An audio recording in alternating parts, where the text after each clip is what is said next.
আজকে যেটা করবো এখন সেটা হচ্ছে এখন সরাসরি শুরু করে ফেলবো আমাদের ঘটনা। আমি শুরুতেই শুরু করতে চাই একটা ইমেল দিয়ে। আমাদের ইমেল অ্যাড্রেসটা আপনাদের সবাই জানিয়ে দিয়েছি, আর সেই অ্যাড্রেসেই পাঠানো একটা ইমেল দিয়ে শুরু করছি আজকের ভূত এফএম, আপনাদেরই পাঠানো ঘটনা। হ্যালো রাসেল ভাই, আশা করি ভালো আছেন। আমি অনেক দিন থেকে ভূত এফএম শুনি। কিছুদিন আগে 2011 একটা এপিসোড শুনলাম। নোটিস করলাম যে আপনার ভয়েসে অনেক চেঞ্জ আছে। ইটস ন্যাচারাল, এবং চেঞ্জ সবার মধ্যে আসে, সেটা তিনি জানিয়েছেন। এবং তিনি বলেছেন যে what if you already know about the changes waiting for you, yeah something like this.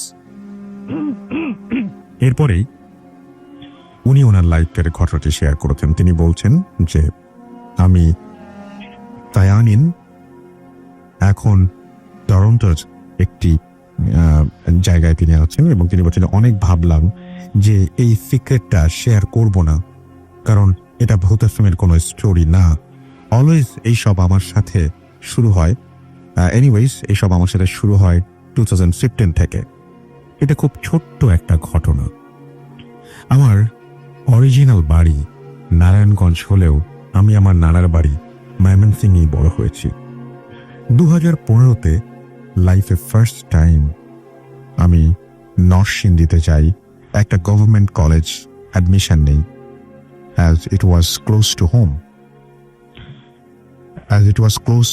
আচ্ছা, তারপরে তিনি বলছেন যে ওইখানে আমার পরিচয় একটা ছেলের সাথে। আমি যা যা লিখেছেন আমি সেইভাবেই কিন্তু পড়ছি, কোনো কিছু আলাদাভাবে না পড়ার চেষ্টা করছি আমি।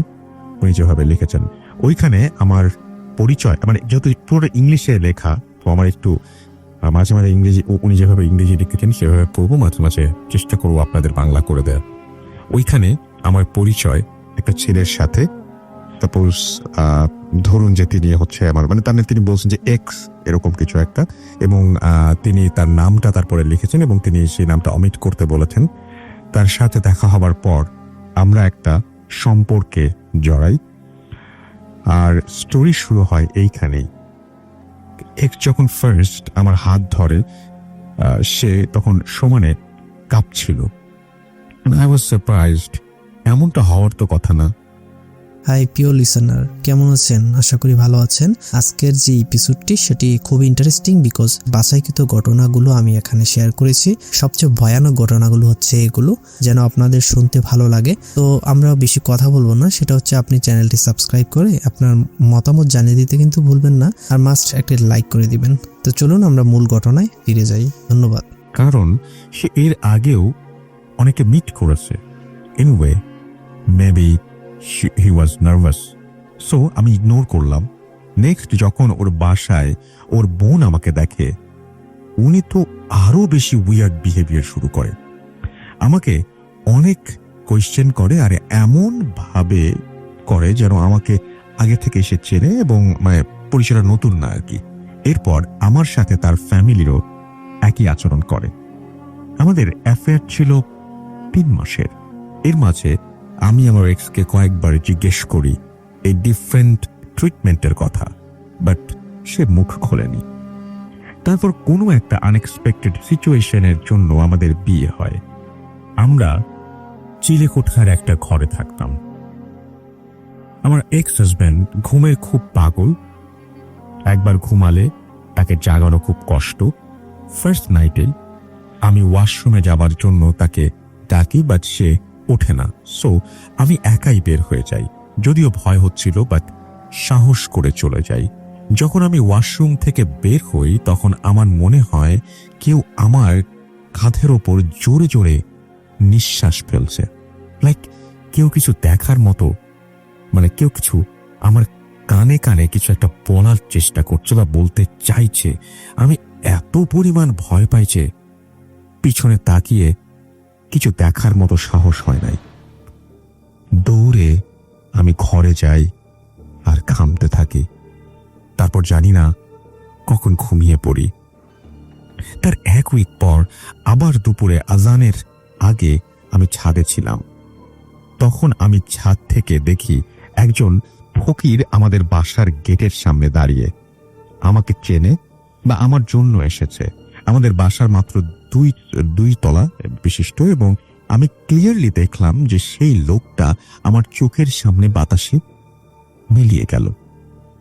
2-3 সেকেন্ডের পর আজান হলো আর আমার মোহটা কাটলো। Trust me, I was so scared.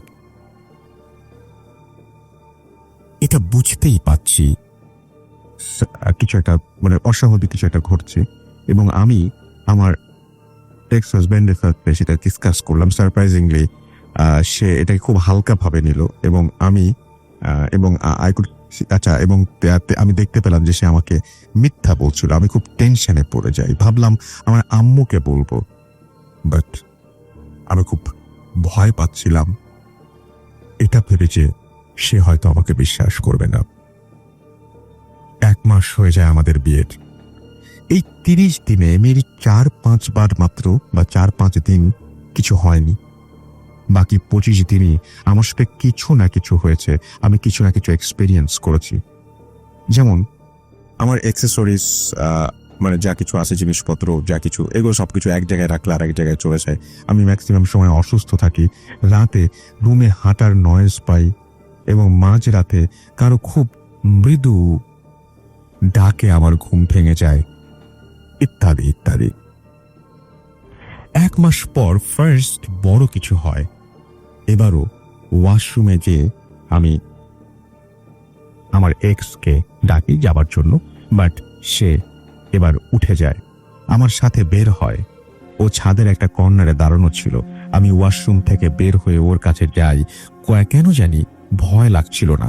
ও আমাকে বলে we should get a baby. আমি ওকে ওর কাছাকাছি যাই। সাডেনলি আমার মাঝে একটা চেঞ্জ আসে।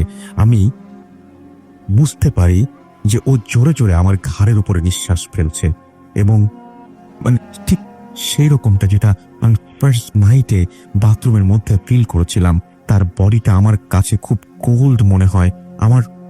আমি তার ফেসের দিকে দেখি, অনেস্টলি আমি আমার লাইফে আর এমন ভয় পাইনি।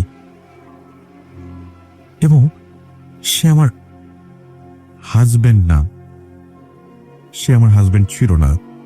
ইট ওয়াজ বিগ, হিউজ, ব্ল্যাক স্নেক।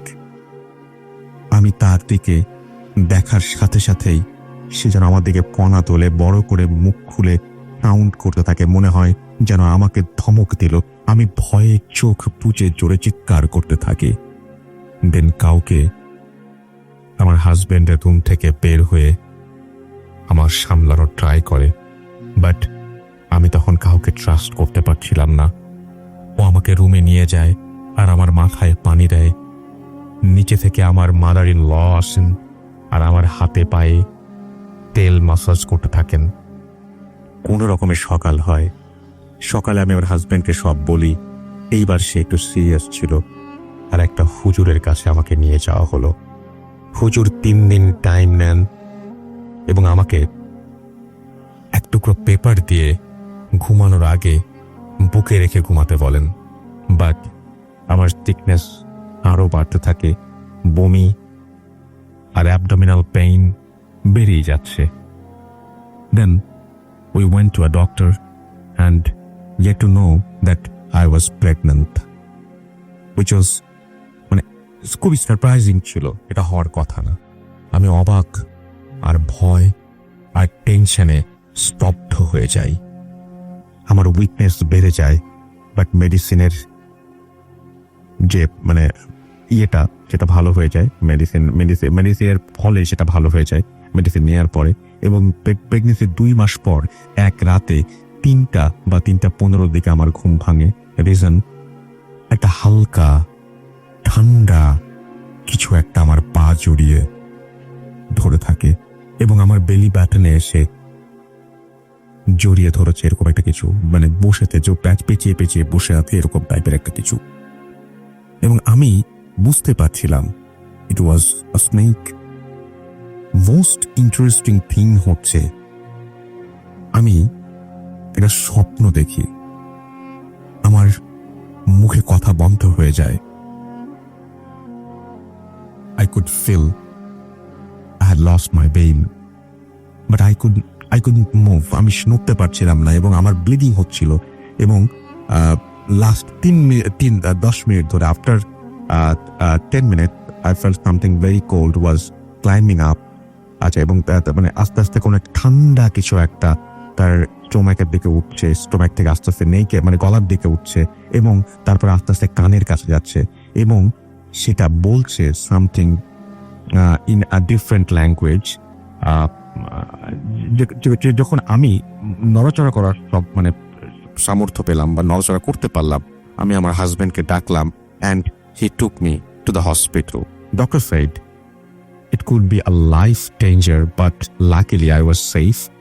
এক উইক পর বাসায় আসি আর হাজব্যান্ডকে বলি ডিভোর্সের জন্য। যদি সে সিরিয়াস, যদি সে এই সবের রিজন আমাকে না বলে তো আমি আর তার সাথে থাকবো না। Then he told me the story behind it. 2012-এ সে একদিন রাতে তার ছাদে একটা মেয়েকে দেখে। তার খুব অবাক লাগে।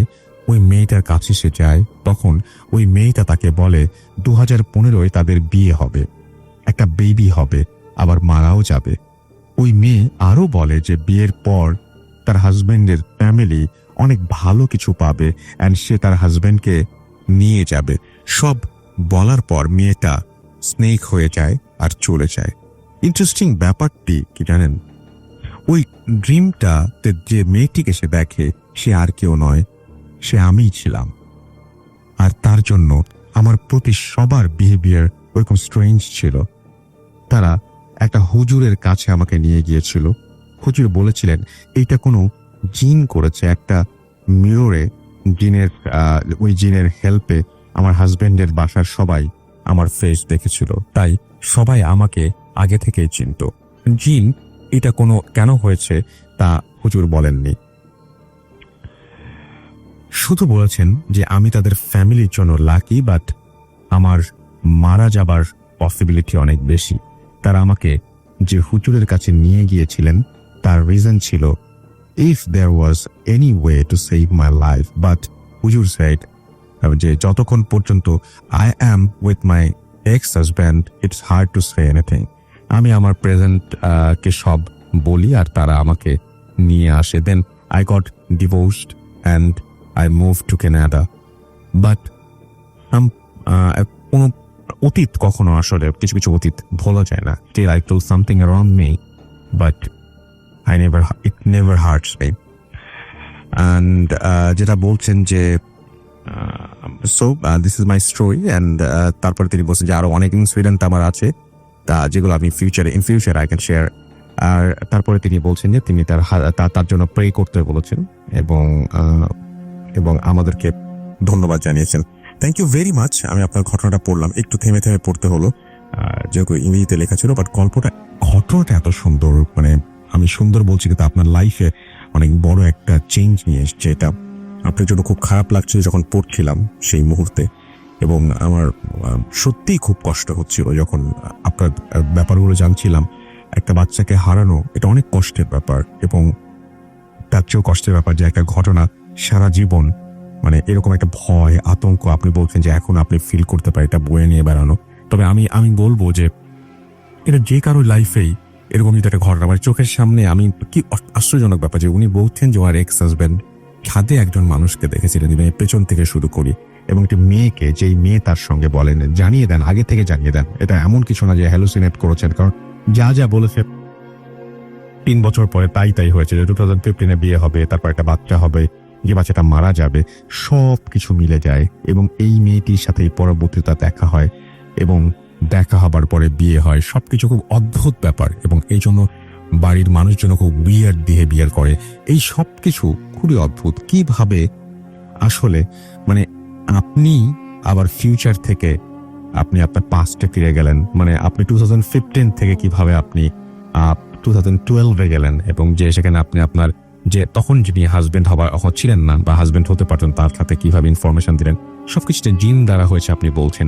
কিন্তু এই জিনটা কেনই বা এরকম করলো, কেন কি হলো সেটা আমরা পুরোটা জানি না। কিন্তু এটা চোখের সামনে একটা জিন একটা মানুষকে সাপ হয়ে যেতে দেখলে বা এরকম আপনি যা বলেন, এইগুলো কিন্তু খুবই ভয়ঙ্কর এবং খুব অদ্ভুত ব্যাপার, এবং এটা আসলে মেনে নেওয়াটা খুব কষ্টের। এবং ভাবলেও আতঙ্কিত হতে হয়। Thank you very much. আপনি আপনার নাম লিখেছেন, আপনার জন্য অনেক অনেক অনেক অনেক শুভকামনা। এবং আপনি যেখানে থাকেন না কেন, আপনি বাইরে মুভ করেছেন, বাট আপনি যেখানে থাকেন না কেন অনেক ভালো থাকেন, সুস্থ থাকেন এবং আল্লাহ আপনার অনেক মঙ্গল করুক, এই প্রার্থনা করবো আল্লাহ তাআলার কাছে। আপনি অনেক ভালো থাকুন, সেটাই আমাদের প্রার্থনা ভূত এফএমের সবার পক্ষ থেকে। চলে যাব আমাদের যে গেস্ট আমাদের এখানে আছেন, আমি আসলে তার কাছে না গিয়ে আসলে থাকতে পারছি না। আমাদের সাথে আছেন আহমেদ বাবু, আমি তার সাথে যাব এবং তার সাথে তার কাছ থেকে একটা ঘটনা শুনবো। এবং এই শীতের রাতে তিনি আমাদের এইখানে উপস্থিত হচ্ছেন, এই জন্য তাকে শুরুতে আমি ধন্যবাদ জানাচ্ছি। এবং আমি জানি যে তিনি সাধারণত এই ভূত এফএম ছাড়া আমি জানি যে অফিসের পরে বা রাতে এরকম কোথাও বের হন না উনি। আগে যেরকম অনেক জায়গায় যেতেন, এখন বের হন না, কিছু পার্সোনাল মানে শারীরিক অবস্থার কারণে মানে বের হতে চান না উনি, যে ঠান্ডা লাগা এই সেই। কিন্তু এই ঠান্ডার মধ্যে উনি এসেছেন, আমি খুবই সারপ্রাইজ বাবু ভাই। থ্যাংক ইউ ভেরি মাচ আপনার জন্য। Thank you very much. মানে একদম বের হয় না এটা ঠিক না, এখনো বাইরে যাওয়া হয়, বাট আগের মতো এত র্যান্ডম যাওয়া আসা করা হয় না। আর ভূত স্পেশালি ঠান্ডার মধ্যে সময় আর ভূত এফএম ইজ মাই লাভ, এটা তো যদি মানে কনকনে ঠান্ডাও হয় তাও চলে যাবো। কাজ একটা সময় আমি এমন ছিলাম যে টিনেজ বয়স যখন ছিল বা 22-21 ছিল, তখন কিন্তু নিউ ইয়র্কে যখন সবাই উপরে লাইক মাথায় ক্যাপ পরতো, ফাইন লেগিংস পরতো নিচে, আমি কিন্তু সেগুলো পরতাম না। আমার ছবি দেখলো বুঝবেন মাথায় কোনো হ্যাট ক্যাপ কিচ্ছু থাকতো না, এটার উপরে কেউ হ্যাঁ। তো এতটা সহ্য করতাম, এখন সেটাই মনে প্রতিশোধ নিচ্ছে শরীর। না, এটা তেমন কিছু না, রাতের বেলায় বের হলে ঠান্ডা লাগবেই, এটা খুব স্বাভাবিক। কিন্তু আপনি যে কষ্ট করে তারপরে এসেছেন, কারণ আপনার কয়েকদিন ধরে তো আপনার একটু ঠান্ডা লাগাই, ঠান্ডা লাগতে বেশ অনেকটা কিন্তু আপনি এসেছেন, এই জন্য আপনাকে অনেক অনেক ধন্যবাদ বাবু ভাই, ভাই। এন্ড আপনি আসলে মানুষজন খুব খুশি হয়ে যায় এবং সবার কাছে কৃতজ্ঞ এবং সবাই পছন্দ করার জন্য আমি মানে কি বলবো, আই এম রিয়েলি অনার্ড। আপনাকে ভিডিও আপনি আসার আগে আমাদের কষ্ট করে পাঠিয়েছেন, যেটা আমরা আপলোড করেছি এবং এটা খুব মানে এটা অনেকেই দেখতে পারবে যারা পেজ, আমাদের যে বুথ এফএম যে পেজটা, সেই পেজে যে আপনি ভিজিট করলেই আমাদের সেই ভিডিওটা বাবু ভাই সেই ভিডিওটা পেয়ে যাবেন। আমরা এখন যেটা করব, তার কাছে ঘটনায় যাব এবং আমরা খুব রিকোয়েস্ট করেছিলাম বাবু ভাইকে আসতে, বাবু ভাই চলে এসেছেন। Thank you very much. আমরা চলে যাচ্ছি বাবু ভাইয়ের কাছে তার ঘটনায়। রাজু ভাই, ঘটনা শুরু করার আগে একটা ছোট্ট মানে একটা কথা বলতে চাই রাতুল ভাই। দ্যাট ইজ অ্যাকচুয়ালি আমি কয়েকদিন ধরে কয়েকটা মানে দেখছিলাম কোয়ারিজ প্লাস কিছু মানুষের কিছু স্টেটমেন্টে বলা হচ্ছিল এই ভূত, জিন এবং অতৃপ্ত আত্মা নিয়ে। অর্থাৎ আমি একটু মানে সুযোগ পেলে চাচ্ছিলাম সেটা ক্লিয়ার করে দিতে। অনেকেই আপনার মতো বলবেন, এটা কোনো সমস্যা নাই তো। হ্যাঁ, অনেকেই দেখছি এটা বিশ্বাস করেন এবং বলছেন যে অতৃপ্ত আত্মা বলে কিছু আছে, মানে অনেকেই লিখেছেন যে জিন বলে কিছু আছে, তার সাথে আছে অতৃপ্ত আত্মা এবং তারা এসে মানুষকে ভয় দেখায়। হ্যাঁ, তো আমি স্টেটমেন্টের মধ্যে একটু ক্লারিফাই করে দিতে চাচ্ছি যে জিন তো অবশ্যই আছেন। হ্যাঁ, জিন অবশ্যই আছে, এটা আমাদের রিলিজিয়নে যে জিন বলে, জিন্নাত বলে, যারা মানে আনসিন, এবং তারাই ভূত তো আসলে আমাদের লোকাল দেওয়া একটা নাম আর কি। আমাদের বাংলা ভাষায় আমরা এটাকে মানে যে কোনো ভাষায় যেমন বলে, স্প্যানিশে বলে চোপা কাবরা, সো ওরকম ভাবে হয়ে যায়। বাট ভূতটা হচ্ছে আমাদের দেওয়া নাম, বাট জিন্নাত আছে, যেমন বিদেশে ওরা বলে ডিমেন, হ্যাঁ সেটা আছে। অতৃপ্ত আত্মা বলে আসলে কিছু নাই। এটা যদি আপনারা পবিত্র কোরআন শরীফের সূরা আনআমের 61 এবং 62 নম্বর আয়াত দেখেন, সেখানে বলা আছে যে আত্মাকে কালেক্ট করে নিয়ে যায় ফেরেশতারা এবং সেটা আল্লাহর তত্ত্বাবধানে থাকে। তো সুতরাং নো ওয়ে, যেভাবেই সে মারা যাক আত্মা চলে যায় এবং ফেরেশতাদের হাতেই চলে যায়। তার কোনো ওয়েই নাই যে আত্মা এসে আপনাকে ভয় দেখাবে বা পৃথিবীতে ঘুরে বেড়াবে, এরকম কিছুই নাই। অ্যান্ড এটা আসলে যাই করে সেই জিন করে অথবা তার সাথে কারিন করে, এটাই। ওকে ওকে রাসু ভাই, এখন আমি যে কাহিনীটা বলবো সেখানেও কিছুটা এটা আছে, ব্যবহার আছে, তাই বলছি। এটা প্রবালের ঘটনা। That was Prabal is like আমাদের ফ্রেন্ড। হ্যাঁ, তো ওর বয়স আমাদের মতোই। So that was back in 90s, যখন সে স্কুলে পড়তো তখন সে বেড়াতে যায় তার দাদা বাড়িতে। এবং দাদা বাড়িতে, তার দাদা বাড়ি যেখানে ছিল সে জায়গাটা ছিল হিন্দু অধ্যুষিত এলাকা এবং মানে ওখানকার বেশিরভাগ মানুষই আর কি মানে আর কি আপনার সনাতন ধর্মাবলম্বী এই জায়গাটা আর কি। এবং ওই অঞ্চলটাতে মানে সবাই মোটামুটি ওরকমই মানে ই করতো আর কি, থাকতো এবং পূজা পার্বণ হতো। এবং যখন ও প্রবাল ওখানে যায় সে সময় সম্ভবত ছিল হচ্ছে সরস্বতী পূজার সময়। অ্যান্ড ওই সময়টা তো বেশ কিছুটা ঠান্ডা একটা আবহাওয়া ছিল। আই ডোন্ট নো, মানে এখনকার সাথে কি সিজনে কি পরিবর্তন এসছে কিনা আই ডোন্ট নো, বাট ওই সময় নাকি ঠান্ডা ছিল মোটামুটি বেশ এরকমই ঠান্ডা এখন যেরকম ঠান্ডা, মানে মোটামুটি হালকা একটা সোয়েটার বা কিছু পরে চলাফেরা করা যেত। তো প্রবাল যেটা করে, যে প্রবালের খুব আগ্রহ ছিল ভূত প্রেত এসব ব্যাপারে, খুবই আগ্রহ ছিল। আর আমাদের বন্ধু বান্ধবের মধ্যে অনেকেরই খুব বেশি রকমের আগ্রহ ছিল ব্যাপারটা। এখন আমি খুব কম দেখি মানুষের মধ্যে আগ্রহটা, একটু ডিফারেন্ট পর্যায়ে চলে গেছে, বাট ওই সময় খুব বেশি ছিল।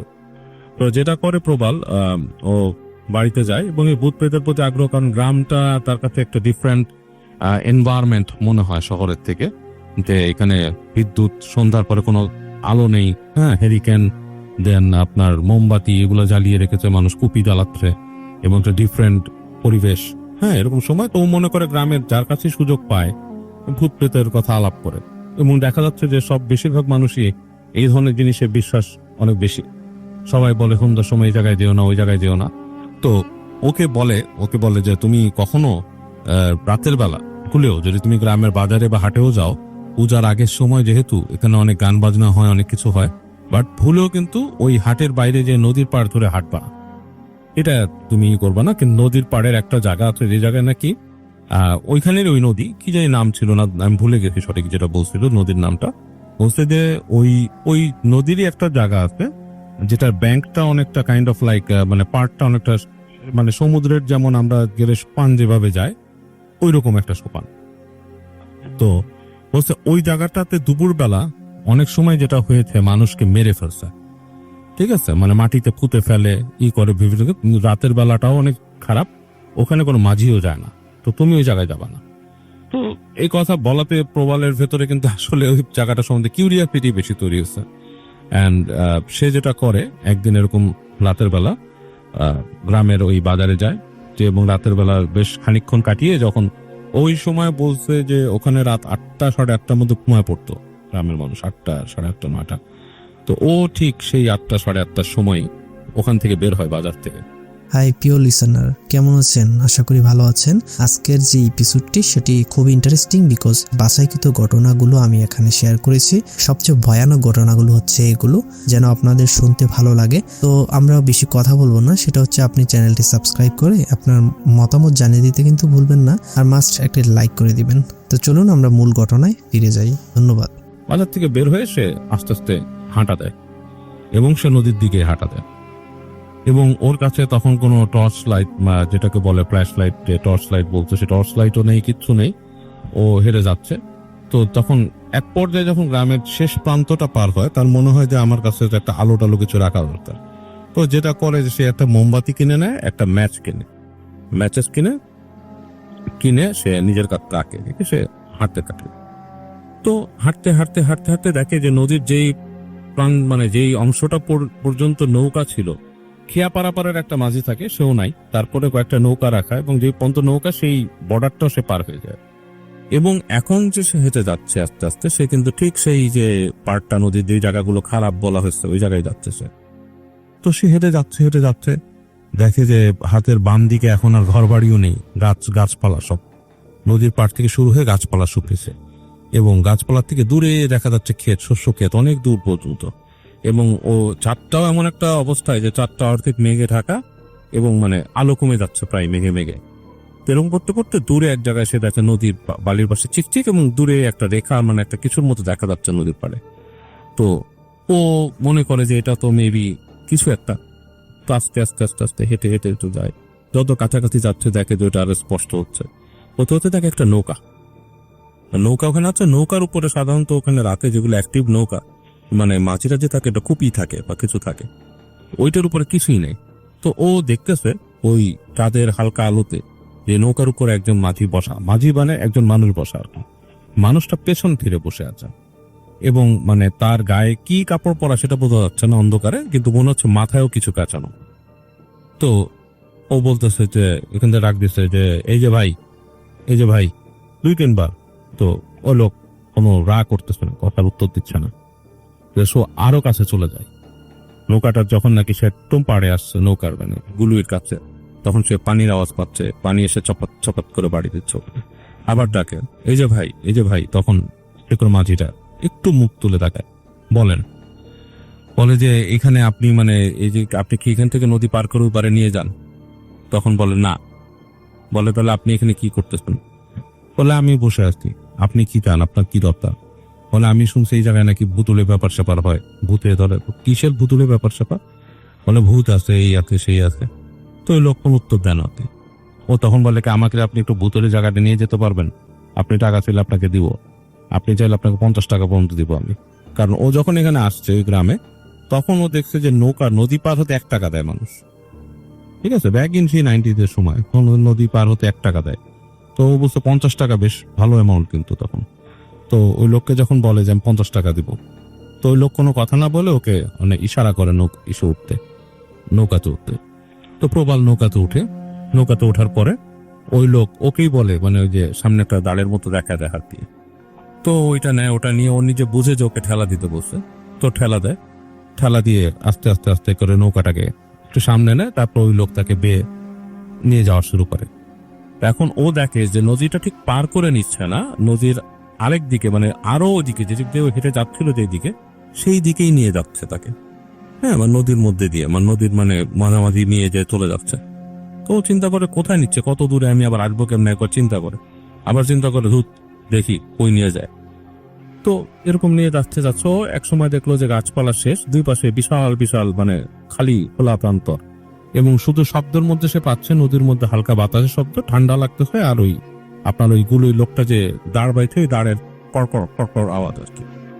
তো এরকম করতে করতে এক সময় সে একটা জায়গায় আসলো, সেই জায়গাটা বেশ প্রান্তরের পাশে গাছপালা আছে, দূরে দেখা যাচ্ছে, কিন্তু বেশ ধোঁয়াটে ওই জায়গাটা আসল ভাই, বেশ লাইক কুয়াশা ছাড়তেছে, মানে মানে ওই পার্কটার পাশে আর কিছু দেখা যাচ্ছে না, কুয়াশা ধোঁয়ার মতো।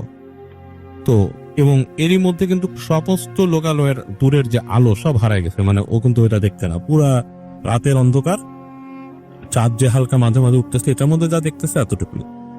আস্তে আস্তে নৌকাটাকে নদী পার করলো, বা পার করে মানে নদীর ওই পারে চলে গেল, চলে যে ওই পাশের যে পাড়টা সেই পাড়ে ভিজালো, এবং পাড়টা এমন জায়গায় মানে এর থেকে উঠতে যেও বেশ কষ্ট হবে নদীর ওই পারে। তো লোকটা নৌকা ঘুরায় কিন্তু ওর পাড়টাই আগে দিছে ওকে ওঠার জন্য। তো ও যখন আস্তে আস্তে আস্তে আস্তে পাড়ে উঠলো, কষ্ট করে হাঁকতে থাকছে, ওই লোকটাকে সে টাকা দিয়ে বলবে কিছু, লোকটা কোনো কথা না বলে দেখলে নৌকাটাকে টান দিয়ে সরাই নিল ওখান থেকে। ও তখন ডাক দিচ্ছে, এই যে ভাই কি ব্যাপার, আপনি চলে যাচ্ছেন, আমি কেমনে যাবো? এসে কোনো উত্তর দিল না লোকটা নৌকা ঠেলে নিয়ে গেছে দূরে। তো ওর তখন বুক ছ্যাদ করে উঠছে। প্রথমত সে আপনার মানে সে তো ঢাকার ছেলে, সে তো ওখানকার ছেলে না, এবং এত দূরে আসছে, এখানে কোথায় কোন গ্রাম কিছুই সে জানে না। নৌকা বেশ খানিকক্ষণ পাড়ায় নিয়ে গেছে তাকে। তো ও উপরে উঠে চিন্তা করতেছে যে আসলে সময়টা তো পার করতে হবে, আর কি ভৌতিক জায়গায় একটু কিউরিয়াসিটিও পেয়ে বসছে তাকে। তো হাঁটতেছে, হাঁটতে হাঁটতে যে কুয়াশার মধ্যে দেখতেছে আসলে কিছুই তেমন একটা দেখা যায় না, মানে খুঁজে খুঁজে জাস্ট নদীর পাড় যে হাঁটতেছে, হুজুটো খাচ্ছে, পায়ে পা মানে কিছু একটা বেঁধে পড়ে যাচ্ছে এরকমও। এরকম খেতে খেতে খেতে খেতে এসে পড়ছে এক জায়গায়, যে দেখলো যে কুয়াশা এত ঘন হয়েছে যে কিছুই দেখতে পাচ্ছে না, এবং একটা ইসের মধ্যে ওর হাত লেগে গেল। দেখছো মনে হয় বেড়া টেড়া টাইপের, মানে খড়, মানে বেড়া টেড়া থাকে না ওই যে গাছের পাতা টাতে দিয়ে দেখো ওরকম। তো ওইটা সে হাতড়ায় পাছড়ায় সরায় সে ঢুকে একবার ভাবতেছে সে ম্যাচ জ্বালবে নাকি, এরকম চিন্তা করতে করতে আবার ঢুকতে একটু দেখতে পারলো সামনে একটু রাস্তার মুখে। তো হেঁটে গেছে, হেঁটে হেঁটে যেতে যেতে তো এক সময় হলো কি ওর পায়ের তল থেকে ধাপ করে মানে মনে হলো মাটি সরে গেল, এবং ও খানিক ধাপ করে নিচে পড়ে গেল। নিচে মানে প্রায় আপনার কয়েক ফিট নিচে, মাটির নিচে পড়ার পর যেখানে পড়ছে সে জায়গায় মনে হচ্ছে যে পুরানো মানে কেমন হাতটিতে মাটি টাটি পাচ্ছে, এবং ওর একবার হাত সরাতে যে আপনার একটা হাড্ডি পেয়েছে হাতের ভিতরে, হাড়। তখন তার মনে সন্দেহ হয়েছে আমি কি কোনো কবরের মধ্যে পড়ছি নাকি। তখন সে বের করে বসে ওখানে জাস্ট কোনো দাঁড়ায় হাতটা পাশে ম্যাচটা বের করছে, ম্যাচটা বের করে ম্যাচটা জ্বালছে, এর দেখলো যে আসলে তার আন্দাজটাই ঠিক। ও যেখানে আসছে সেটা একটা গর্ত, দ্যাটস মিন একটা কবরটা মনে পুরানো কবর, উপরে কোনো ভাঙাই ছিল, ভেঙে পড়ে গেছে, এবং ওর আশেপাশে অনেক পুরানো বাঁশেরই পড়ে আছে। তারপর আপনার ওই যে মানে মানুষের কিছু হাড় টাইপের কালো হয়ে গেছে, মানে বোঝা যাচ্ছে না। তো এর মধ্যে ম্যাচ নিভে যাওয়াতে সেটা সে আর করতে পারেনি। তো খুব ভয় পেল, প্রচন্ড ভয় পেয়ে গেল সে।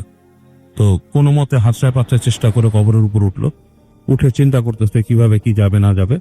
তো আপনার চিন্তা করলো যে আমি হাঁটা দিই একদিকে। তো হাঁটতেছে, কিছু দূর হাঁটতে হাঁটতে হাঁটতে হাঁটতে সে বেশ কিছু দূর যাওয়ার পরে দেখলো যে এরকম একটা মানুষ এই বসে আছে। মানুষটার অবয়ব বোঝা যাচ্ছে পুরা স্পষ্ট, মানে কোনো মানুষ যেটা না, মানে একটা মানুষের অবয়ব বসে আছে। তো ও চিন্তা করলো যে এই মানুষটা এই জায়গাটা এইভাবে বসে আছে, এটা কেমন। তো ও ডাক দিল, হ্যাঁ এই যে ভাই, কোনো উত্তর দিচ্ছে না। তারপরে মানুষটা ওর সাথে কথা বললো, এবং কথা বলার আসলে ভয়েসটা ছিল খুবই ভয়ঙ্কর একটা ভয়েস, উইচ ইজ লাইক, আমি নিজেও এরকম ভয়েস শুনেছি আমার জীবনে। যখন কোনো মানুষ পজেসড হয়, পজেসড হলে মানুষের একটা ভয়েস হয়, চেঞ্জ হয়ে যায়, অনেক চেঞ্জ হয়ে যায়। হ্যাঁ, আমি বাংলাদেশে মানুষের পজেসড ভয়েস শুনছি, এন্ড দ্যাট ওয়াজ, যেটা শুনছি সেটা ছিল হচ্ছে মানে লাইক নারী কণ্ঠের সাথে যদি পুরুষ কণ্ঠটাকে মিলায় চিকন করে ফেলে। আমাদের দেশের যে আমি দেখতে কাউকে পজেস করলে যে ভয়েসটা হয় একদম সামনে, that was like that, like ইঁদুর যদি কথা বলে কোনোভাবে, ঠিক এরকম একটা গলা। এবং ও বলছে ঠিক ভয়েসটা, আর বাইরে যেগুলো দেখছি সেটাতে একটু মোটা হয়ে যায়। এখন আমি এটা করে ডিফারেন্সটা আমি বের করার চেষ্টা করছি অনেকের কাছে শুনে, যে কেউ যদি পুরুষ জিন দ্বারা পজেসড হয় তখন তার গলা মোটা হয়ে যায়, নারী জিন দ্বারা যদি পজেসড হয় তাহলে তার গলা চিকন হয়ে যায়। এটা আমার শোনা আর কি কথা বিভিন্ন মানে এরকম এক্সপার্টদের কাছে। তো যাই হোক, তো ওরকম চিকন গলায় ওকে বলা, মানে ওকে বলতেছে যে এখানে কেন আসছিস, বেশি শখ হয়েছে এই দেখার, দেখবি কটা দেখবি, দেখায় দে এখানে, হ্যাঁ তুই তোর বেশি শখ। হ্যাঁ, তারপর ওকে আরো অকথ্য ভাষায় গালাগালি শুরু করে, মানে যা তা ভাষায় গালাগালি শুরু করে, এবং এমন নোংরা কথা রাসূল ওকে যেটা বলে, যেটা ও ছাড়া কারো জানার কথা না ওর সম্পর্কে। হ্যাঁ, মানে ওর পার্সোনাল সম্পর্কে এটা ওইটা বলা শুরু করে বিভিন্ন কিছু, যে তুই এই করছিলি মনে নাই তোর এসে, তখন ওকে মানে লাইক হিউমিলিয়েট করে দেওয়ার মতো এমন সব কথাবার্তা বলে। এবং ও তখন এটা সহ্য করতে না পেরেও দৌড় দেয় এদিক থেকে, এবং দিক বিদিক শূন্য হয়ে দৌড় দেয়, এবং দৌড়াতে দৌড়াতে একসময় নদীর পাড়ে চলে আসে। পাড়ে চলে এসে সে আর কোনো দিক না পেয়ে সাঁতার জানতো, ওই নদীতেই লাফায় পড়ে সে। এবং এই ঠান্ডার মধ্যে নদী সাঁতরার সাথে সে নদীও পার হয়ে যায়। নদীটা খুব বেশি বড় অবশ্য ছিল না, মানে ইসে আর কি, এই পাশে পাশে একসময় নদীও পার হয়, এবং ওই পারে এসে সে মানে ঠান্ডায় কাঁপতে থাকে, কাঁপতে কাঁপতে একসময় সে যতটুক পারে দৌড়ায়, দৌড়াতে দৌড়াতে একসময় সে জ্ঞান হারায় ফেলে।